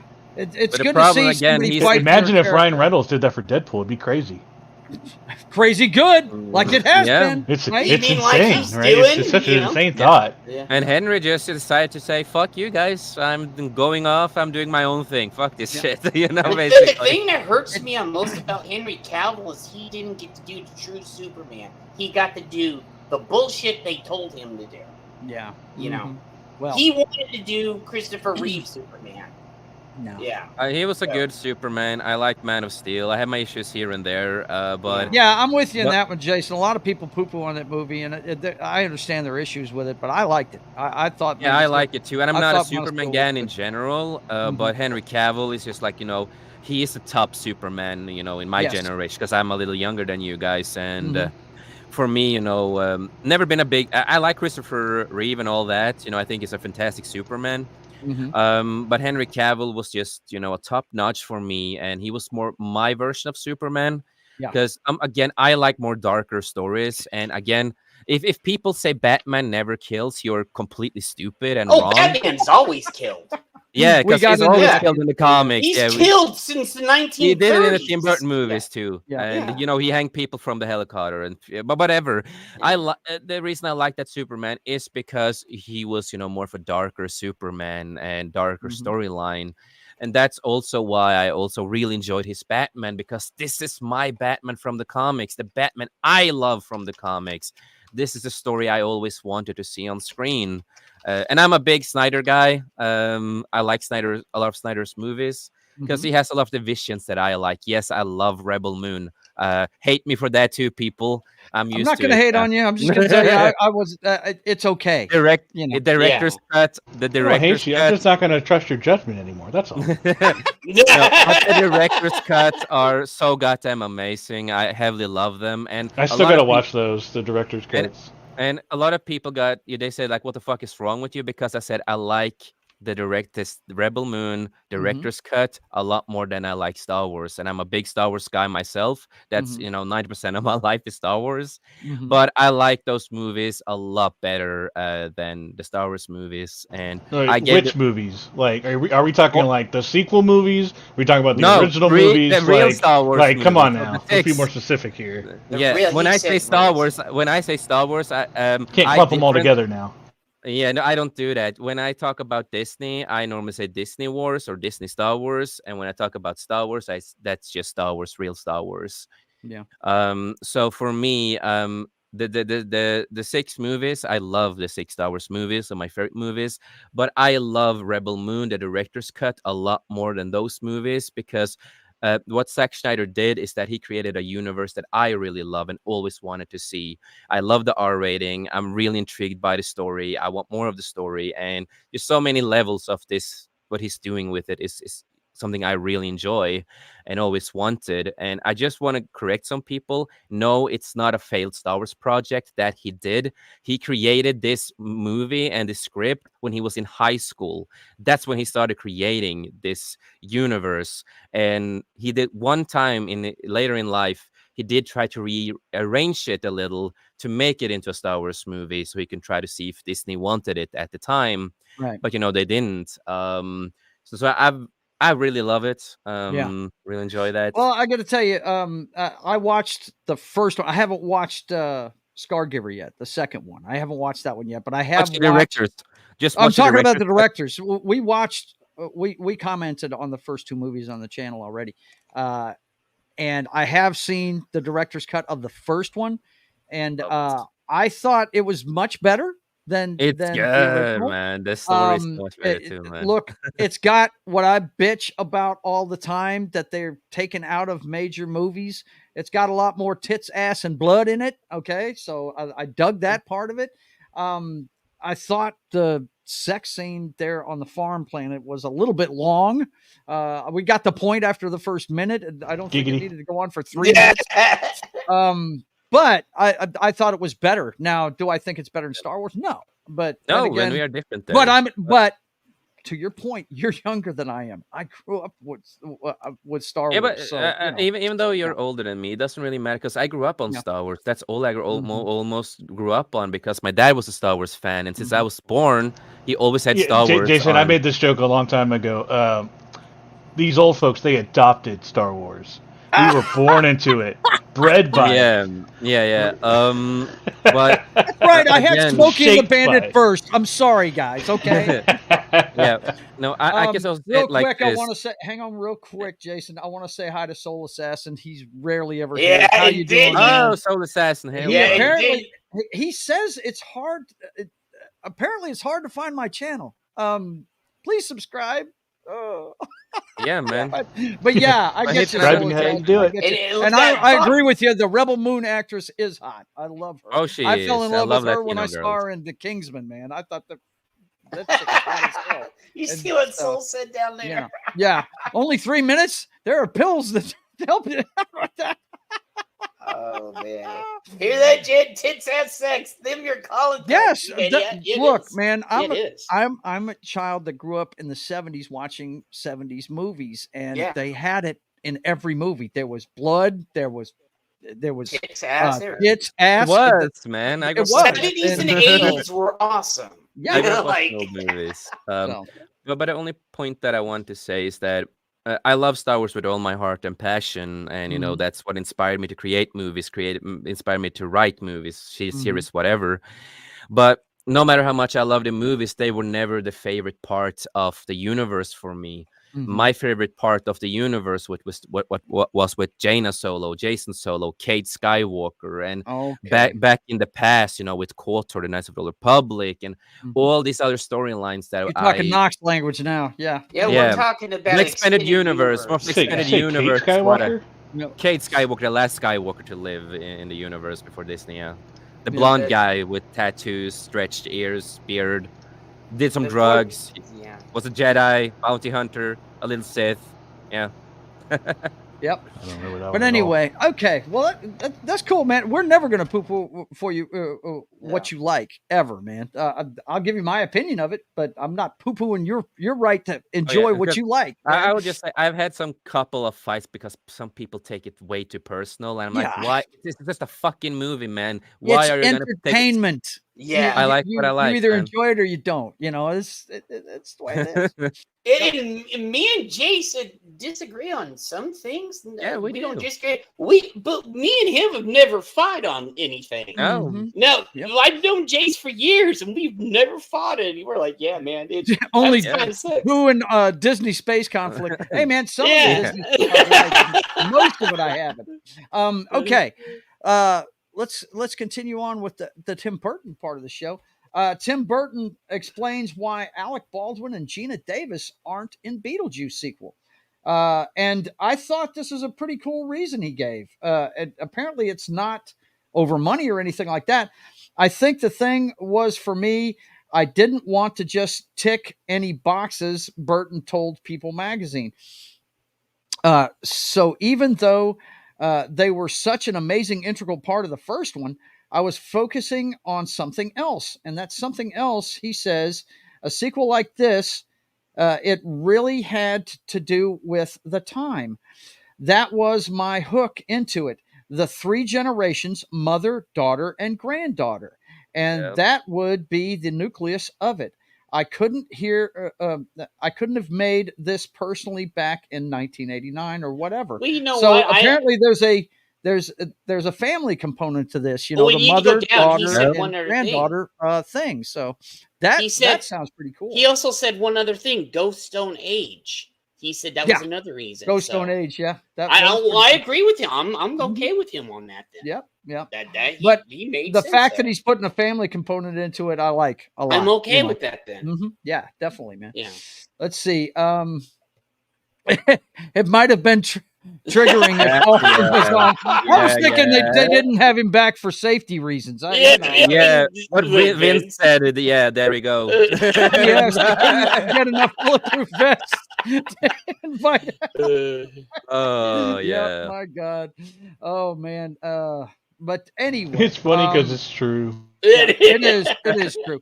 I like nerd debates in the comic stores. Would debate with the original OG Star Wars fans who didn't like the prequels changes to lore, but left respecting each other. What's funny is Disney has made those prequels become just Jason said it a minute ago. The original 6. Right? They consider the prequels. Yeah.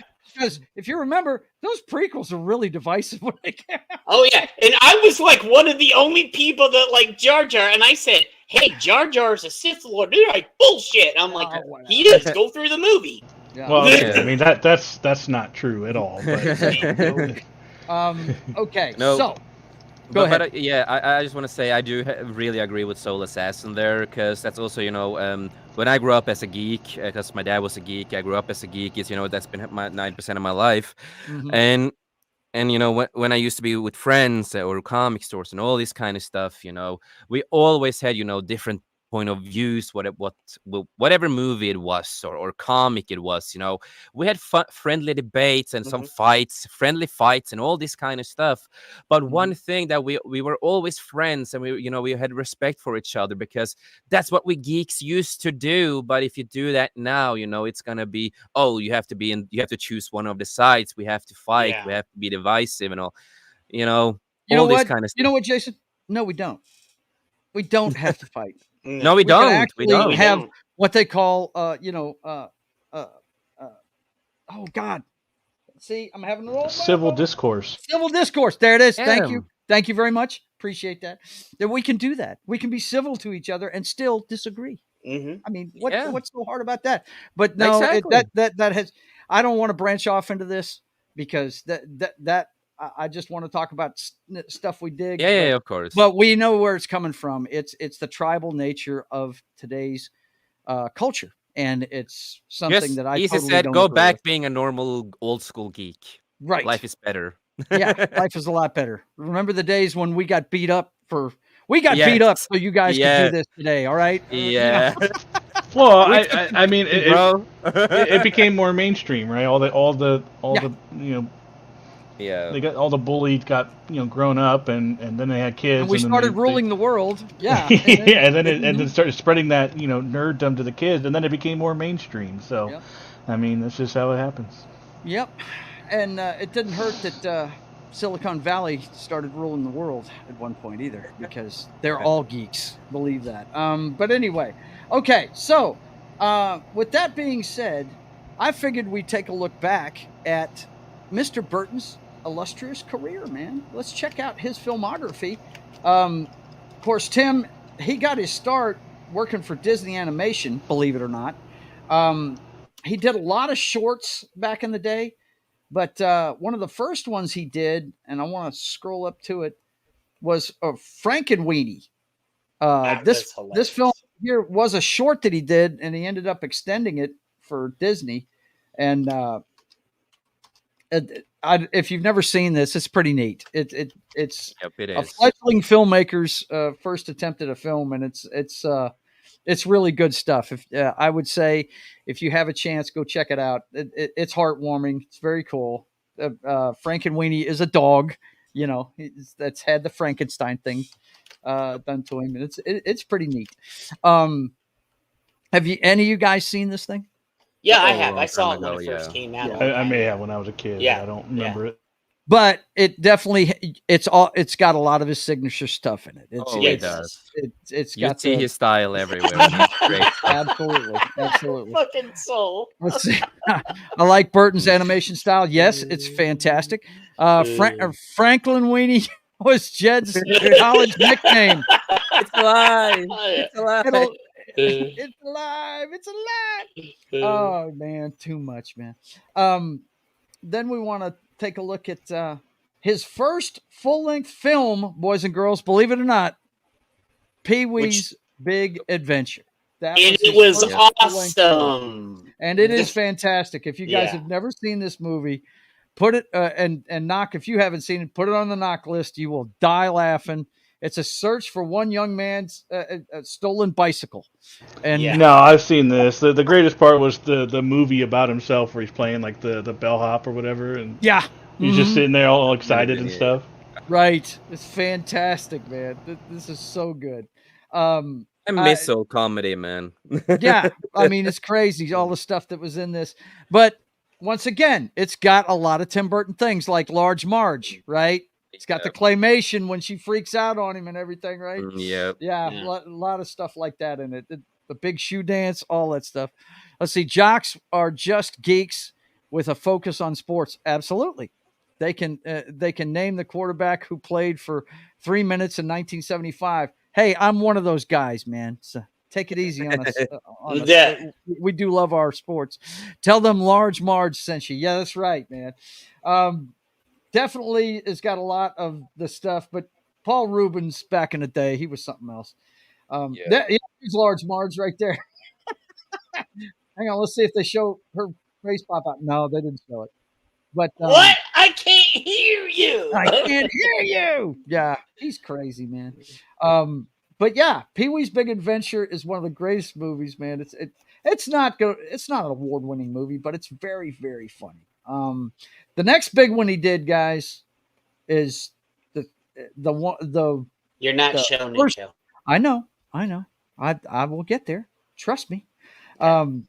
It's the one he's made a sequel to that's coming out this week. Beetlejuice. And this movie right here, man.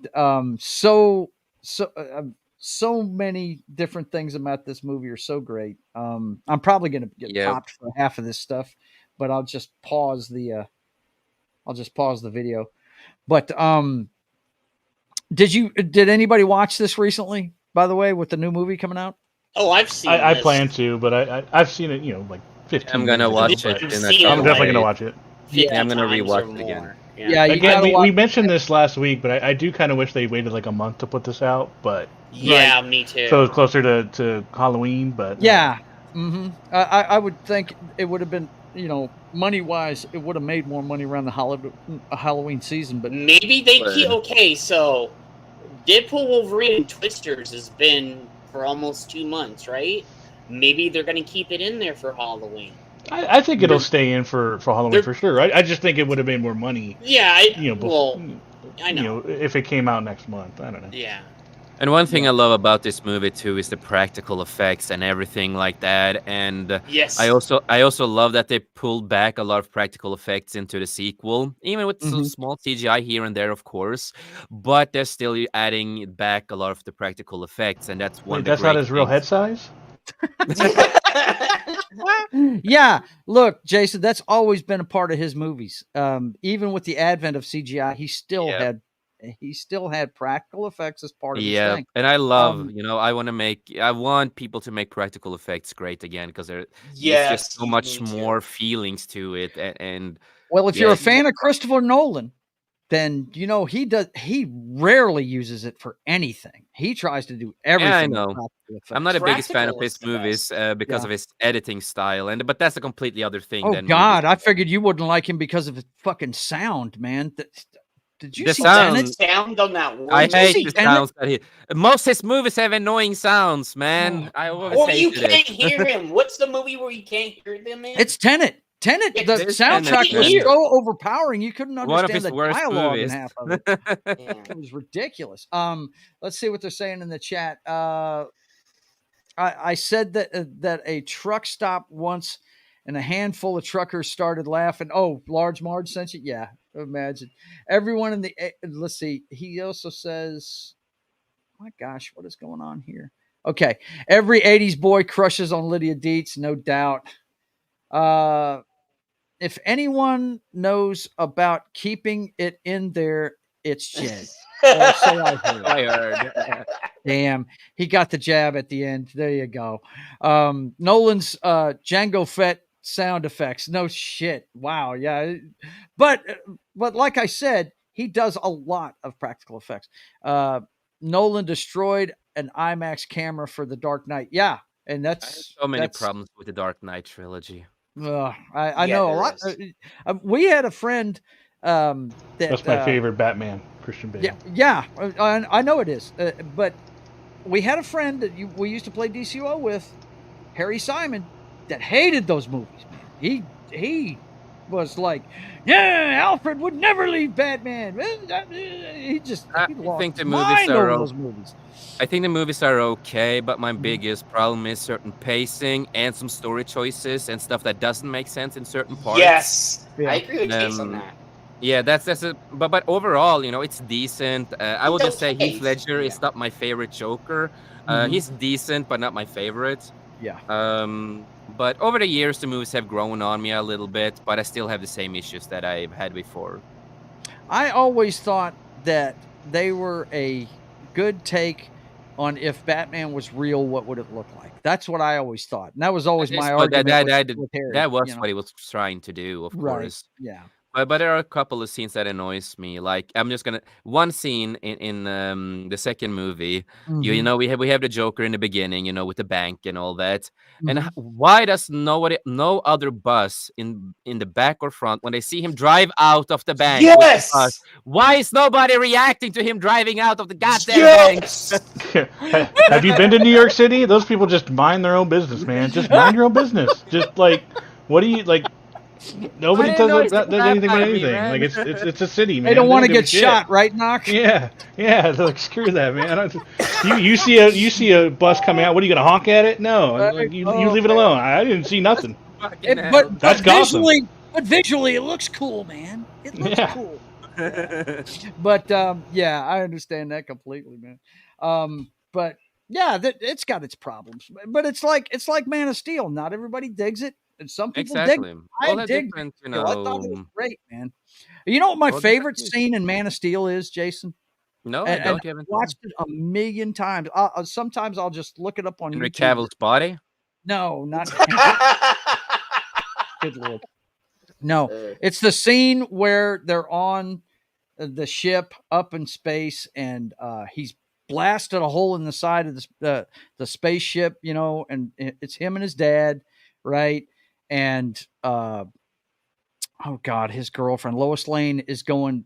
She's falling down to Earth in that busted escape pod, right? And he sees her and he says, Lois, right? And Russell Crowe looks at him and goes, "You can save her, Cal. You can save all of them." And it's like he just took the fucking chain off the dude. It's awesome. I love that fucking part of the movie. I think it's great. But anyway, let's get back to Tim Burton here, guys. Beetlejuice.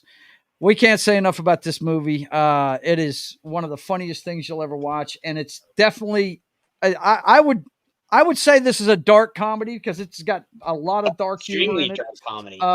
And guys, if you've never seen this, you've got to go watch it. Yeah, exactly. Superman Unchained. Exactly. Yes.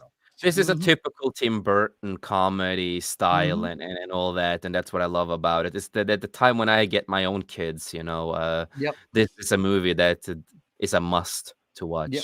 I love the little diorama he has of the entire town. Okay. On that table, I think it's just awesome. Ed Wood was funny. Yeah, Ed Wood was funny. Ed Wood was really good. We'll get to it. But the next one he did after Beetlejuice, Boys and Girls. Yeah, my favorite movie. I went and saw this 3 times on opening day.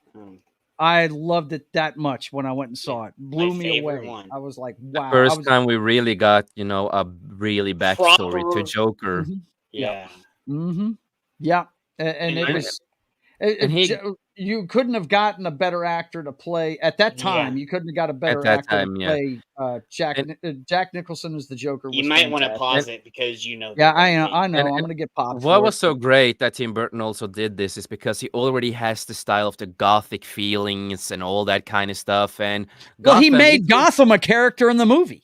Yes, exactly. Yeah. And I was going to get to that point. And he created what we know as Gotham and how we like Gotham and remember Gotham and used his style on it. And it was just so amazing the way he did it. Yep. Batman, the animated series, and this movie go together like bookmarks. bookends, you know. Let's see. I would like to see the Snyder film do on Ancient Gods versus Dark Side. Yeah, and Dark Side. That scene The was scene was awesome. amazing. Yeah, that was cool. Those moments where Superman stops holding back in the comics cartoons are great. Yeah, absolutely. Burton's Gotham is 100% accurate. Yeah, it is. Yeah, absolutely.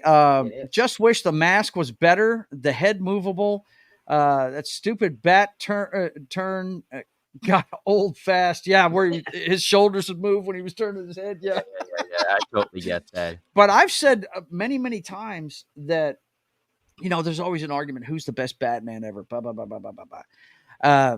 Different opinions on that one. Yeah, different opinions. But I've always said the best Bruce Wayne ever is Michael Keaton. I really think he is the best Bruce Wayne that's ever been on screen. And I agree with because his mannerisms in this show, he acts like he's kind of autistic almost. You know what I mean? It's like he doesn't really understand things socially. You know what I mean? Because he's half crazy.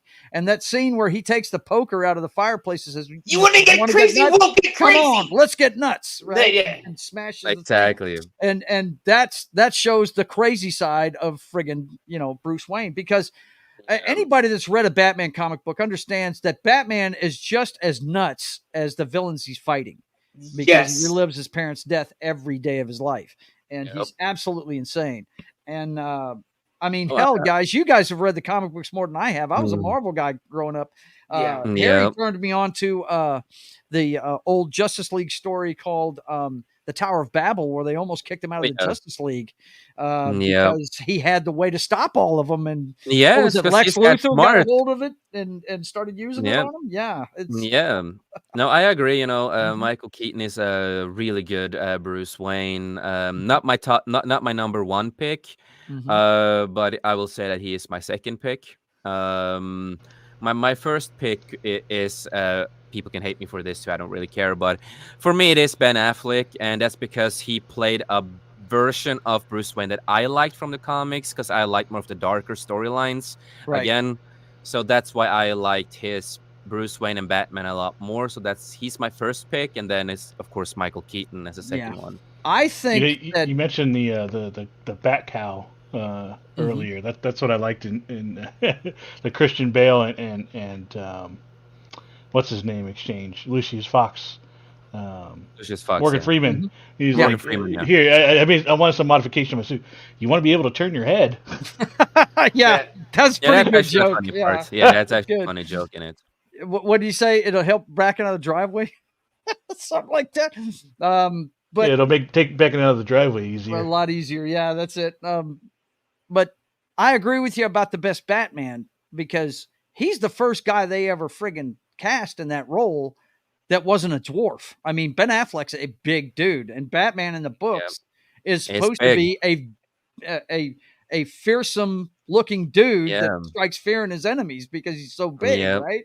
Yeah. And that's why I liked it, because also what Snyder did is he also, took inspirations from the Dark Knight comics and also the Injustice video game / comics. And those are some of my favorite storylines, and that's why I really liked it. Yeah. What's that? I think I saw a little meme somewhere where they talk about Jennifer Lopez and the divorce, and she was like, "There's something dark within his soul," and so there's a comment below. It's like he was freaking Batman. What are you, clueless? Duh. Oh man, too funny.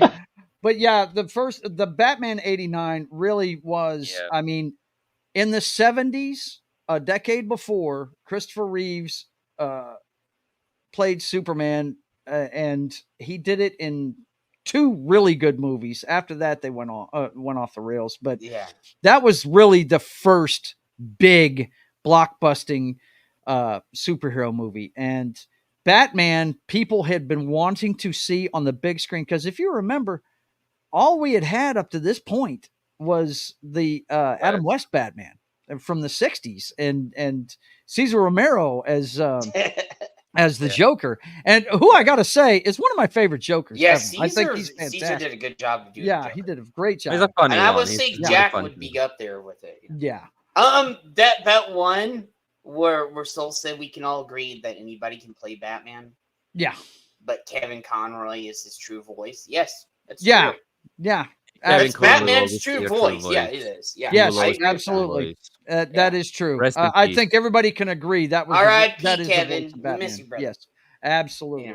Yeah. So we could talk about this movie the rest of the show, but I want to go ahead and highlight some of his other works before we get out of here. Great movie. Yeah, it's fantastic. I mean, and I love the sequel too. Batman Returns is really good too. I have not as good as the first one, but it was good. I only have one issue with Batman Returns, and that's when he takes off the mask.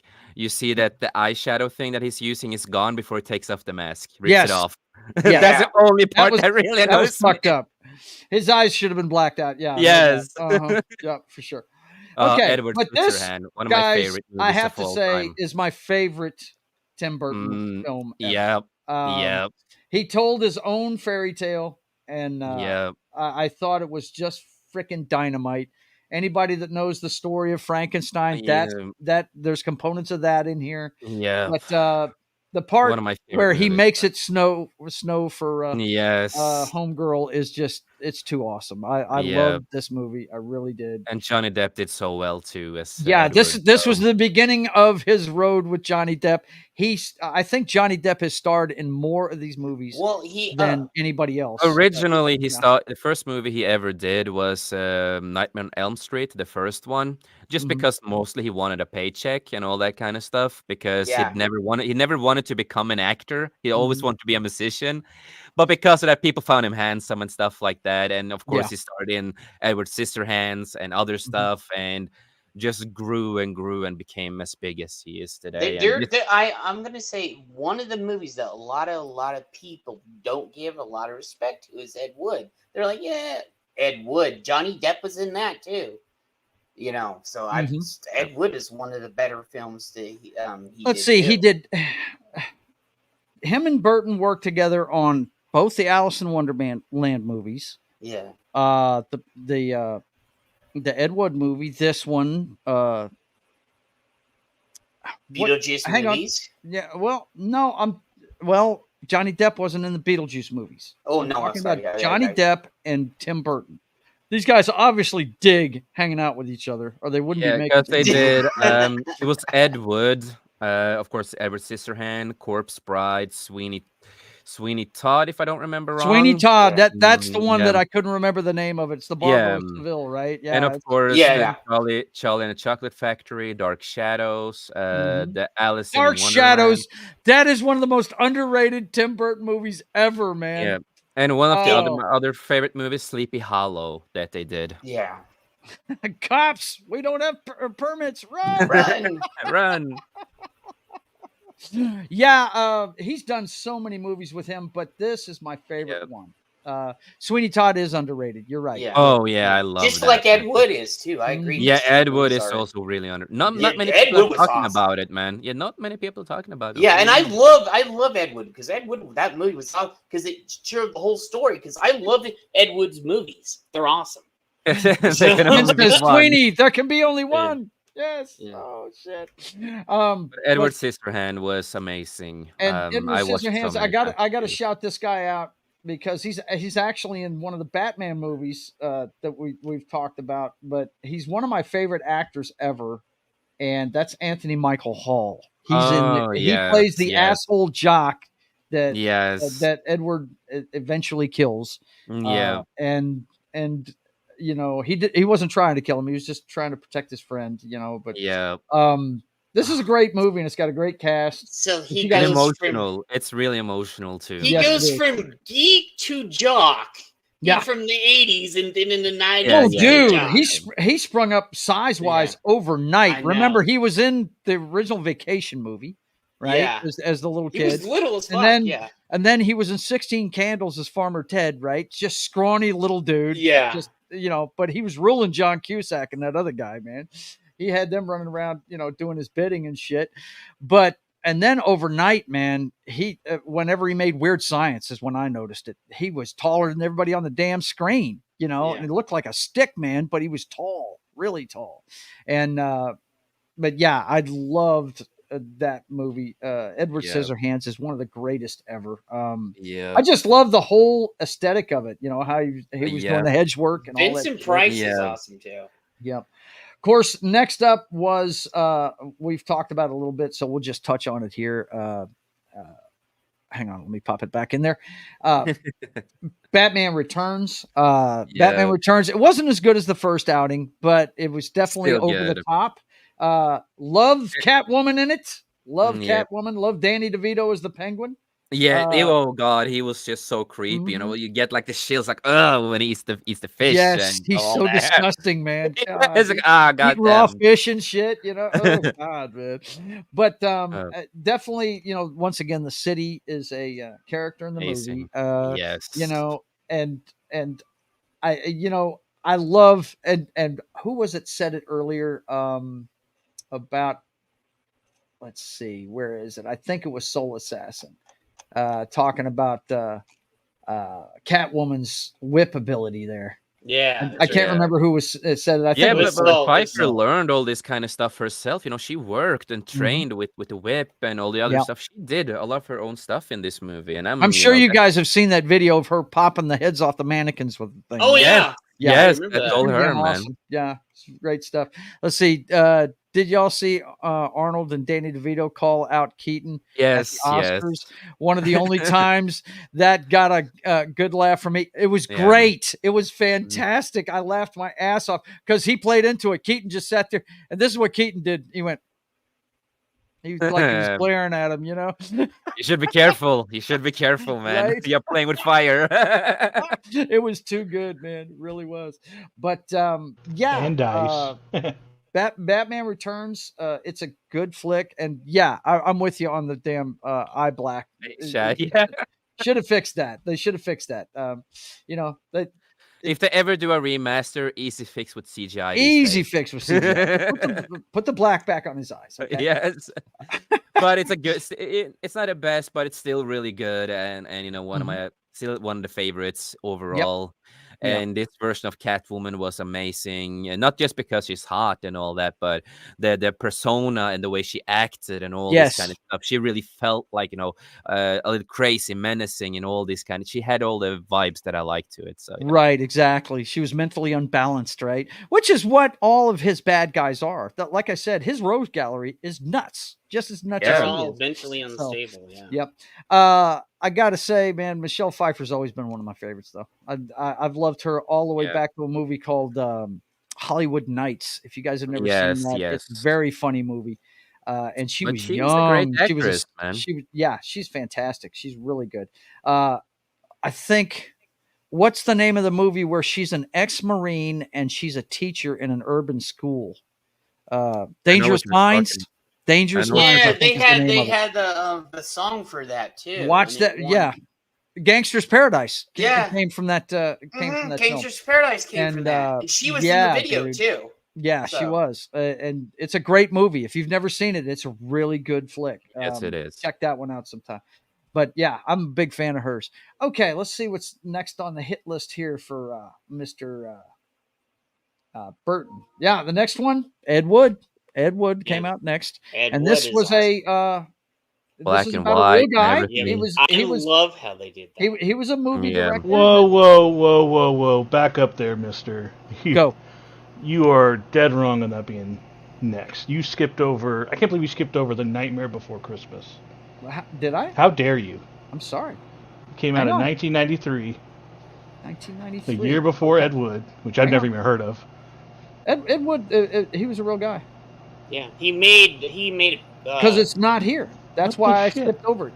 But that's okay. How is it not there? It's not here. I'm telling you. It's on my IMDb list. I don't know.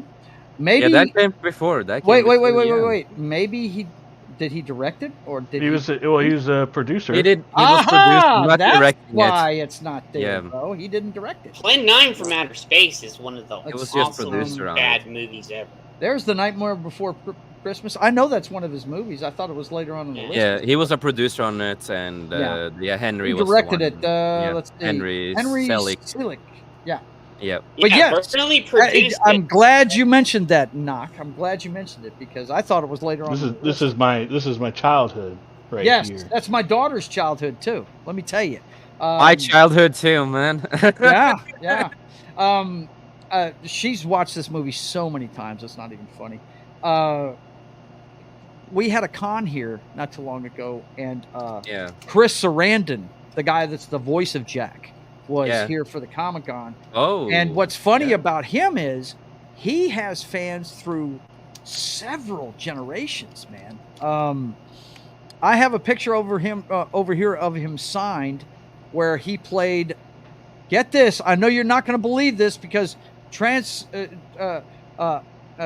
people have only existed since the turn of the century, or 2010, but back in 1975 or 74, Chris Sarandon in his first movie won an Academy Award for playing a guy trying to have a sex change. He was Al Pacino's boyfriend in Dog Day Afternoon, if you've ever seen that movie. The whole point of the movie was that Al Pacino was trying to knock off a bank to pay for his boyfriend's transition to a female. And Chris Sarandon, the guy that's the voice of Jack, played him in that movie and won an Academy Award. First movie he ever appeared in. And I remember him in. But everybody remembers him from Fright Night. Yeah, right? I was just the vampire from Fright Night. I mean, he's yeah. Soul Assassin knows what I'm talking about. Attica. Well, he was also in Child's Play. The first Child's he was Play. in Child's Play too. Yeah, absolutely. But this is a fantastic movie. I'll let you guys that know more about it talk about why this movie's so great. Knock, tell them what's up with this movie. Well, it's great for 2 different seasons of the year, so you can watch it either one. But no, it was just the perfect movie for kids. It involves a really good character, and you got a bunch of fun stuff in it. You get as a kid, this was our growing up and sing along movie. now you got Frozen and all this other stuff. This was it for us. Yeah, for sure. Jason, tell them about this movie.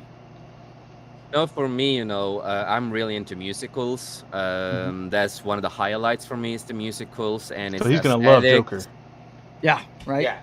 Oh no! Oh come on! Really? That's the one you're not gonna watch. Okay, whatever. I'm not excited. I don't get you at all.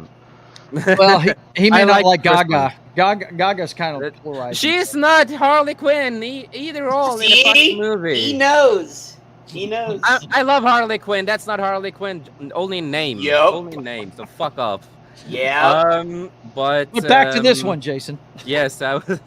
No, and it's the aesthetics of that how they did the animation and all this everything, how it looks, and it's hard to explain it. It's like for me, it's like you have to watch it and experience it yourself. That's the way I view it. But it's just really good, and the story, it's really good. So. Claymation is a really underrated I love form of animation. It really is. It was used in the Star Wars movies. The Tauntauns and some of the other things in that second movie were fantastic, and it was all stop motion animation, which is basically what Celebrity Deathmatch. Exactly, Celebrity Deathmatch. Used to watch that a lot. Man. I love that show. But we're getting close to the end of our time tonight, so we're just going to go ahead and look at the list real quick and talk about our what we like about it here.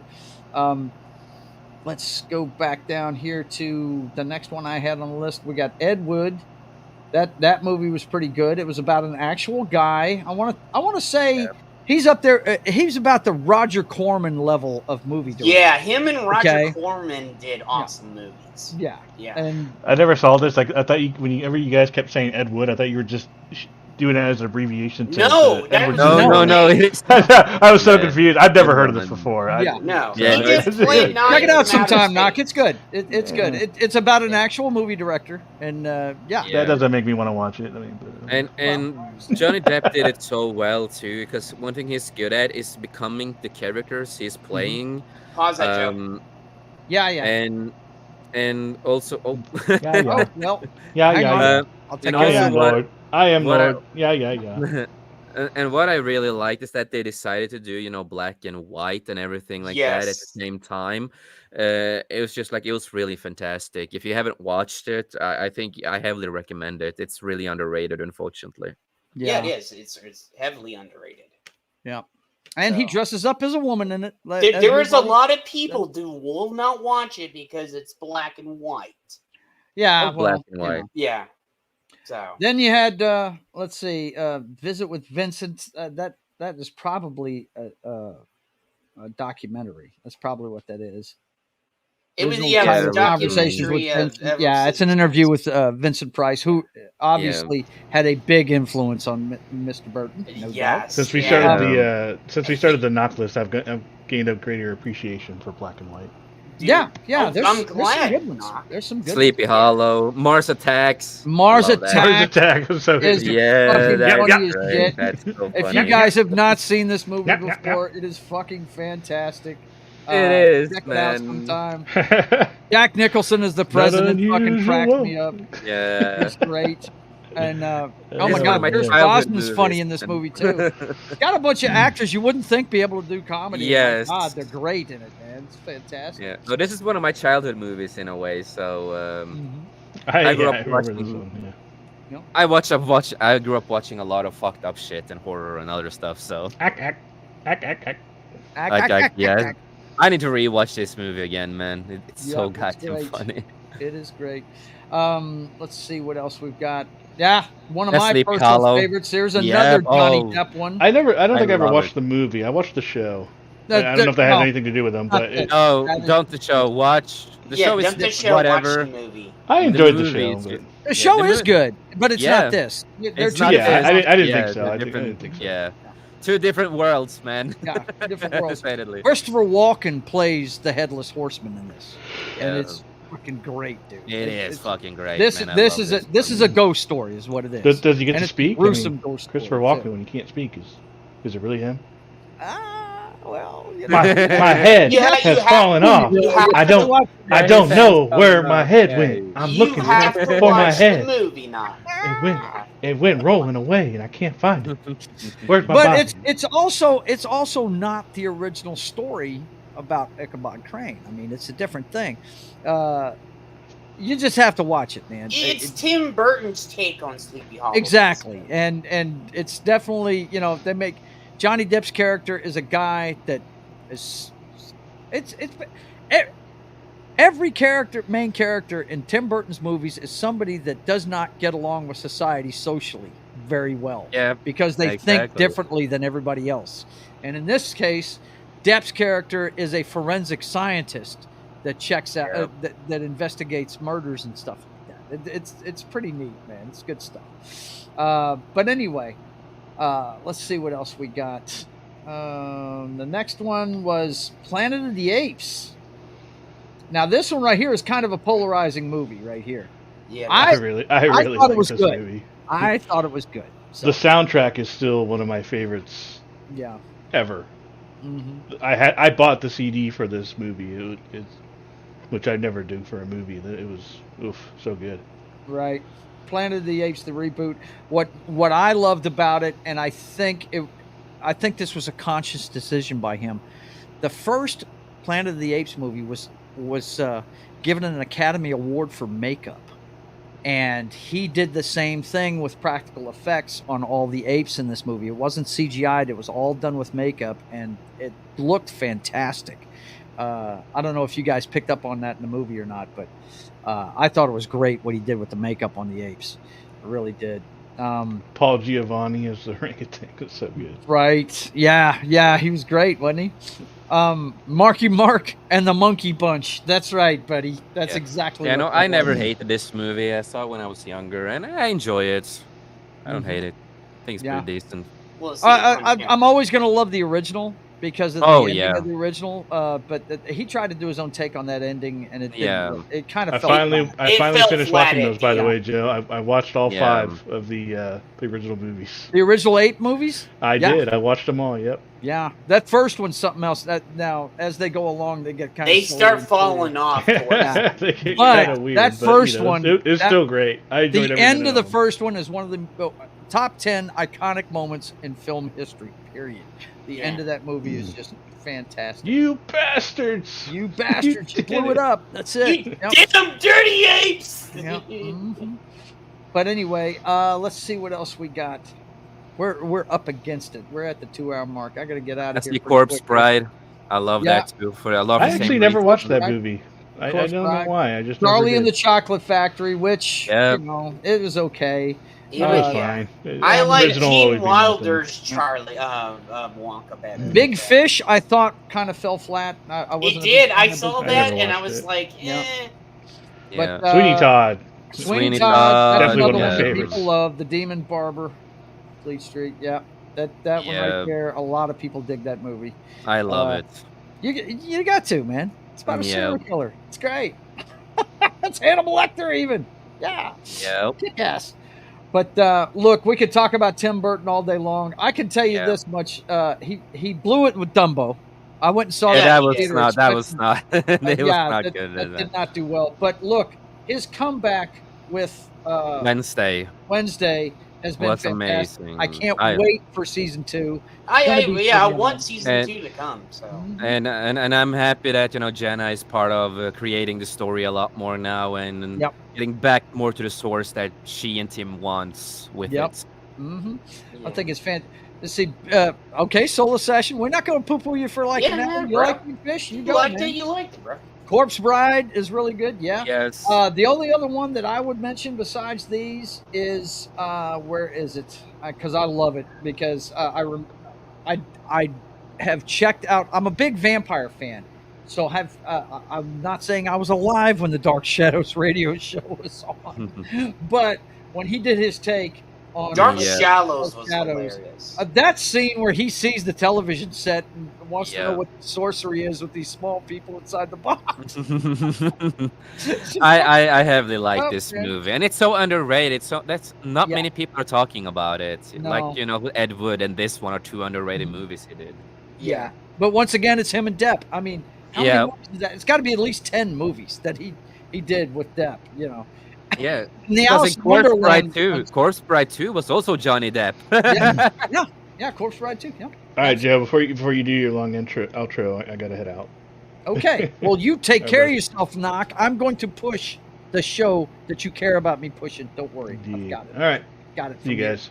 All right, man. Nice meeting you, Knock. We'll see you later. Yeah, Knock is always here, buddy. He is one of the greats, dude. Love Knock to death. But anyway. Yeah, we're getting a little long on time, guys. It's about time to wrap this up. But Tim Burton, no doubt, is going to go down in history as one of the greatest. Do you think he deserves to be on the Mount Rushmore of movie directors? I think he's just short of that. But there is a parallel universe where he is on the Mount Rushmore. For me personally, I think he should. Yeah. But again, for me, he's one of my favorites, and I love him for just his dark look at things, but it looks dark and brooding, right? Yep. But there's actually hope in some. I was fixing to say there's always hope involved. There's always hope in most of his movies, especially Nightmare Before Christmas. Yep. Absolutely, man. Let's see. Never seen the show or this movie. It kind of looked strange to me. It is strange. It's Dark Shadows. Basically, Dark Shadows, the movie, is a comedy. It's kind of a parody. Well, not really a parody. If I really had to describe it, think about Beetlejuice, only instead of Beetlejuice being there, it's an old vampire that doesn't understand society. Okay. Yeah. That's basically it. You got a family. It hardly had it just had its namesake and some things from the show. And then Tim went off and did what Tim does. Yeah. And Dark Shadows called Alice Cooper an ugly woman. Vamp out of time. Exactly. That's what it was. That's what this movie is.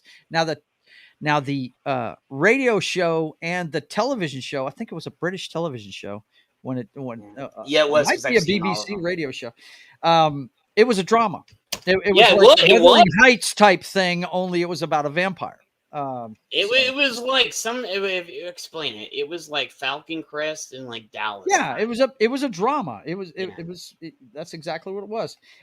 Barnabas Collins is the name of the vampire. So, definitely a big fan of vampire stories, and I love that one. So I had to get that one in there. Also, one other thing I wanted to get into, if you guys are wondering why I'm not talking about the Rings of Power, I'll just show you this. The Samba numbers for the first seasons, they had 1.8 million viewers, and the second season premiere, they've lost half of that. So that should tell you everything you need to know about why I'm not watching. Another 10 show. Yeah. That's why I'm not watching that. So anyway, what's he saying? Watch Dark Shadows for the comedy, and Eva Green. Yes, she's gorgeous. She's in it. It's one of the first movies I saw her in. Yeah. And then Nosferatu at the end of the year going to be lit. Yeah. Isn't William Dafoe playing the vampire in it? I think he is. Not quite sure, but I'd have to look it up. But I don't have time to today. We'll look it up another time.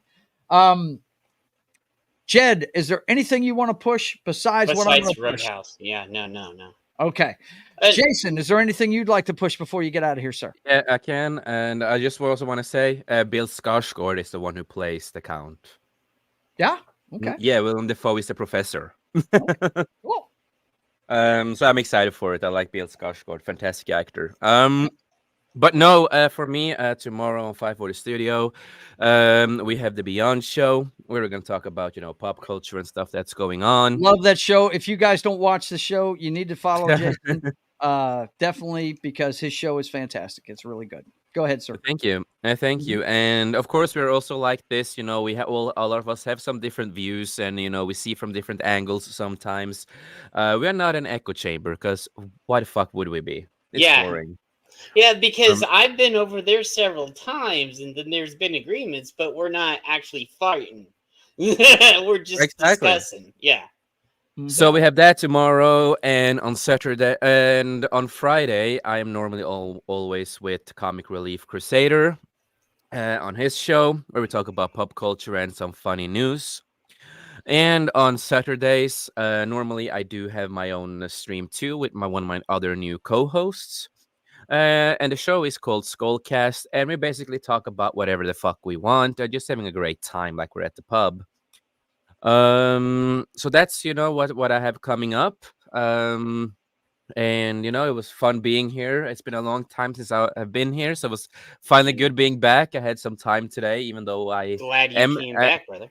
Yeah, I'm a lot of busy working with a lot of stuff and stuff like that. So yeah, you ain't got enough time in a good way. I know how it feels, dude. I'm working on my comic book. I've got commissions. Yeah, you there aren't enough hours in a day, and I appreciate you giving us the time, Jason. Yeah, I appreciate you coming. Great to see you. Great to see you. And you may see him over there on. You guys follow his channel, okay? I don't know if Vince has put it up there, but I'm fixing. Yeah, he did. Vince put it up. He did. You already got it. Thank you, Vince. Yeah. You're the greatest. Appreciate you, buddy. Okay, let me let you guys know what's going on with the channel. Yeah, Soul's just doing jokes, man. That's it. Yeah, he's awesome. I appreciate it. Soul's awesome. Cool. He's been there from the start with me. Yeah. So Soul's awesome. Good night, Souls. Good to see you. You guys know you're watching State of the Atmosphere. See you, brother. Every Wednesday at 5:30 p.m. Central Time. We bring you the Sweeney Spot, we bring you the box office results, and we talk about everything pop culture. So come check it out. If you got any stories for us, let us know, man. Reach out on DMs on X or something. Let us know what you want to talk about. We do it every Wednesday at 5:30 p.m. Central Time. Next time you'll see me is Sketching the Privateer on Friday afternoon at 1 p.m. Central Time, where I do my passion project, the story of America's Pirate Patriot. And I'm done with the family portrait. I'll show you my work on that. And we're going to get back to inking the books. It's time to shift this thing into gear and get it out there where people can see it. Sketching the Privateer comes your way every Friday at 1 p.m. Central Time. And then the guy you saw earlier on the show at 8 p.m. Central Time shows up on Pop Culture Minefields Network for Game Night with John, and Knock, and sometimes Jed, when he's not busy, shows up for this one. He plays the Telltale series of The Walking Dead on Game Night with John on Pop Culture Minefield every Friday at 8 As p.m. you Central see Time. John destroy societies one There at a you go. Yeah, he wrecks it, no doubt. Speaking of wrecking it, Yep. the MF Roadhouse has returned, boys and girls. Yeah. We had our first one a couple of weeks ago. 2 weeks at ago. on the platform that bounces, the green Yeah. play button. But this week we're going to start off on YouTube for an hour at 9 p.m. Central Time. And then we're going to move over to the platform that bounces. So come check out the MFR Roadhouse. Jed, I'm sure, will have some fun stuff for us. Hey, Yeah, I do. I've been saving some, and I know Joe gives me stuff, and Wookie gives me stuff. So we all have a hand in it, and we just get they all together, have a hand in have a few helping. drinks, and just hang out like we're at the bar, man. It's a lot of fun. That's come the check best, it out. man. And I want it, if Jace, if you can make it over there this Saturday night, I would love to have you because it's been a while. You know he's probably going to be sleeping, but we'd love to have you. You'd love to have you there. Yeah, I will try my best, brother. Just send me a link and everything. Oh, I will. And then on Sunday morning, it's back. The NFL has restarted, and it's time for Week 1's pregame party. You guys come check it out. We do a pregame party every Sunday at 10 a.m. Central Time, 2 hours before kickoff of your afternoon slate of games in the NFL. So come check it out. And then Sundays at 5 p.m. Central Time, it's the Brothers Hack the Matrix. Highlander and I get together and show you everything that's going on in the clown show that is 2024 through today's headlines. The Brothers Hack the Matrix every Sunday at 5 p.m. Central Time. Then it's off to Pop Culture Minefield again on Monday morning, 10 a.m. We're going to be doing Birdie on Military Monday with Gary and Anima and Martin and I and whoever else shows up. We're a bunch of veterans get together and talk about military movies. Birdie this Monday on Pop Culture Minefield's channel at 10 a.m. Central Time. And then It's Only Talk and Roll comes your way at 4 p.m. Central Time on Monday. I'm not sure what he's doing this week. I wasn't there this week. He had a potluck show, but I'm not sure what he's doing this week. But look forward to it at 4 p.m. Central Time. Please go over to the 70s because 70 has some really awesome stuff over there. He does. And he has great 70s stuff. Has been with me, like Jace and a few others that have been with me since I started YouTube. 70s does awesome, and he brings out all the facts and everything. So go over there and watch 70s. He does more research than any YouTuber. Yeah, he does more research than any of us. Yeah, he does. That's 70s Rock Man's channel. Check it out. It's Only Talk and Roll comes your way at 4 p.m. Central Time on Monday. And then Tuesday, I'm not going to be doing Papa Joe Gamer this week. I know I said last night I'm going to do part 6 of Brutal Legend, but we've got a debate to cover. Yeah, and it's gonna be on that's going to be a fun debate. You want to come over to that, Jace? And so you guys come check it out on the platform that bounces, the green play button, or on Elon Musk's platform. We'll be doing that live. We will be showing the debate. So those of you on DirecTV that can't watch it, come watch us. And you'll hear us giggle our asses off during the debate. So if you don't want to get censored on a certain place, we'll take that somewhere else. What did Clint Eastwood say in Magnum Force? A man's got to know his limitations. You got to know your limitations on YouTube and take it somewhere else. Yeah, that's the reason why. That's the reason why you guys haven't seen me streaming over there on here that much lately, because I know. Let's in the chat one more time. Everybody's saying good night. And Vince, thank you so much for putting up all the links. Yeah, you guys do me a favor and check out. I want you to first of all to like, share, subscribe, everything all of these creators are doing. And I also want to highlight my stuff. Check out, give me a subscribe on the YouTube channel. Go to the platform that bounces and check me out there. You can follow me on X, and I haven't forgot about you, Twitch. I know I got 200 followers finally on that platform. I'm up to 201 now, apparently. So I've got to do a specifically Twitch show here soon. So I'll probably get in there and just have a chat forum or something. Here's another thing, and I've kind of made this decision. We're gonna start doing some of the shows on Twitch now too, because they've kind of relaxed on certain things over there. So the Revan Wolf channel on Twitch will get some actually use out of there. As much as you play games, you should be on there anyway. Yeah. And also, if you want to support the channel, go over to my Subscribe Star. You'll get an announcement. Damn, another link to add. Right? Damn, another link to add. Go to my Subscribe Star channel. You get notices about the shows coming up. And you'll also get a look at behind the scenes at the work on the Privateer. You get things like this for $5. You get to check out all the artwork. And for some reason, it doesn't want to load tonight. What the hell? Hang many on. beers, maybe? Yeah, too many beers for the website, I guess. I don't know. But you can see my artwork for $5. And also, I've got the script for the comic book in here, and the backstories on the Privateer and the Royal Fox are in here. And those only cost $1 to read. So you guys go check that out. If you want to support the channel financially, go. Of course, you can always tip me through Stream Elements, but my Subscribe Star page is always there, and it's got stuff if you want to see behind the scenes stuff on the comic book. And also, you can go to my that's the hub for everything, joesatmosfere.com. You can go there and get all the links to all my pages and get a little history on me and the streaming schedule and everything. And if you want a commission done, get a hold of me through the email on the bottom of the page. Okay. So you guys take it easy. I want to thank you guys for being here. Like I said, support all these content creators. They're all great. Not just because they're friends of mine. I'm just meeting these guys. I haven't known them very long. I've only been doing this a couple of years. They've been doing this a lot longer than I have, and they're very good at what they do. So follow them, like them everywhere.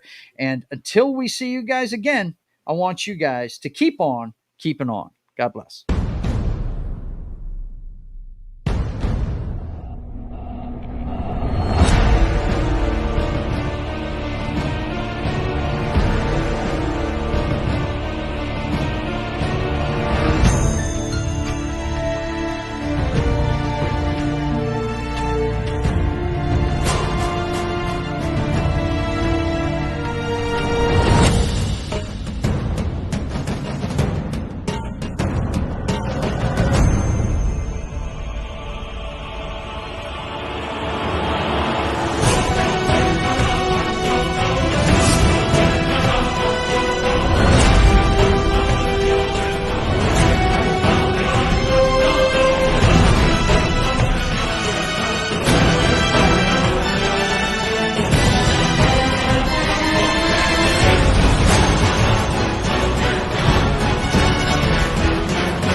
It's not Titty Tuesday, but you know what? It feels like it. Super It's hump day. What's up? Super Titty. Hi. You guys.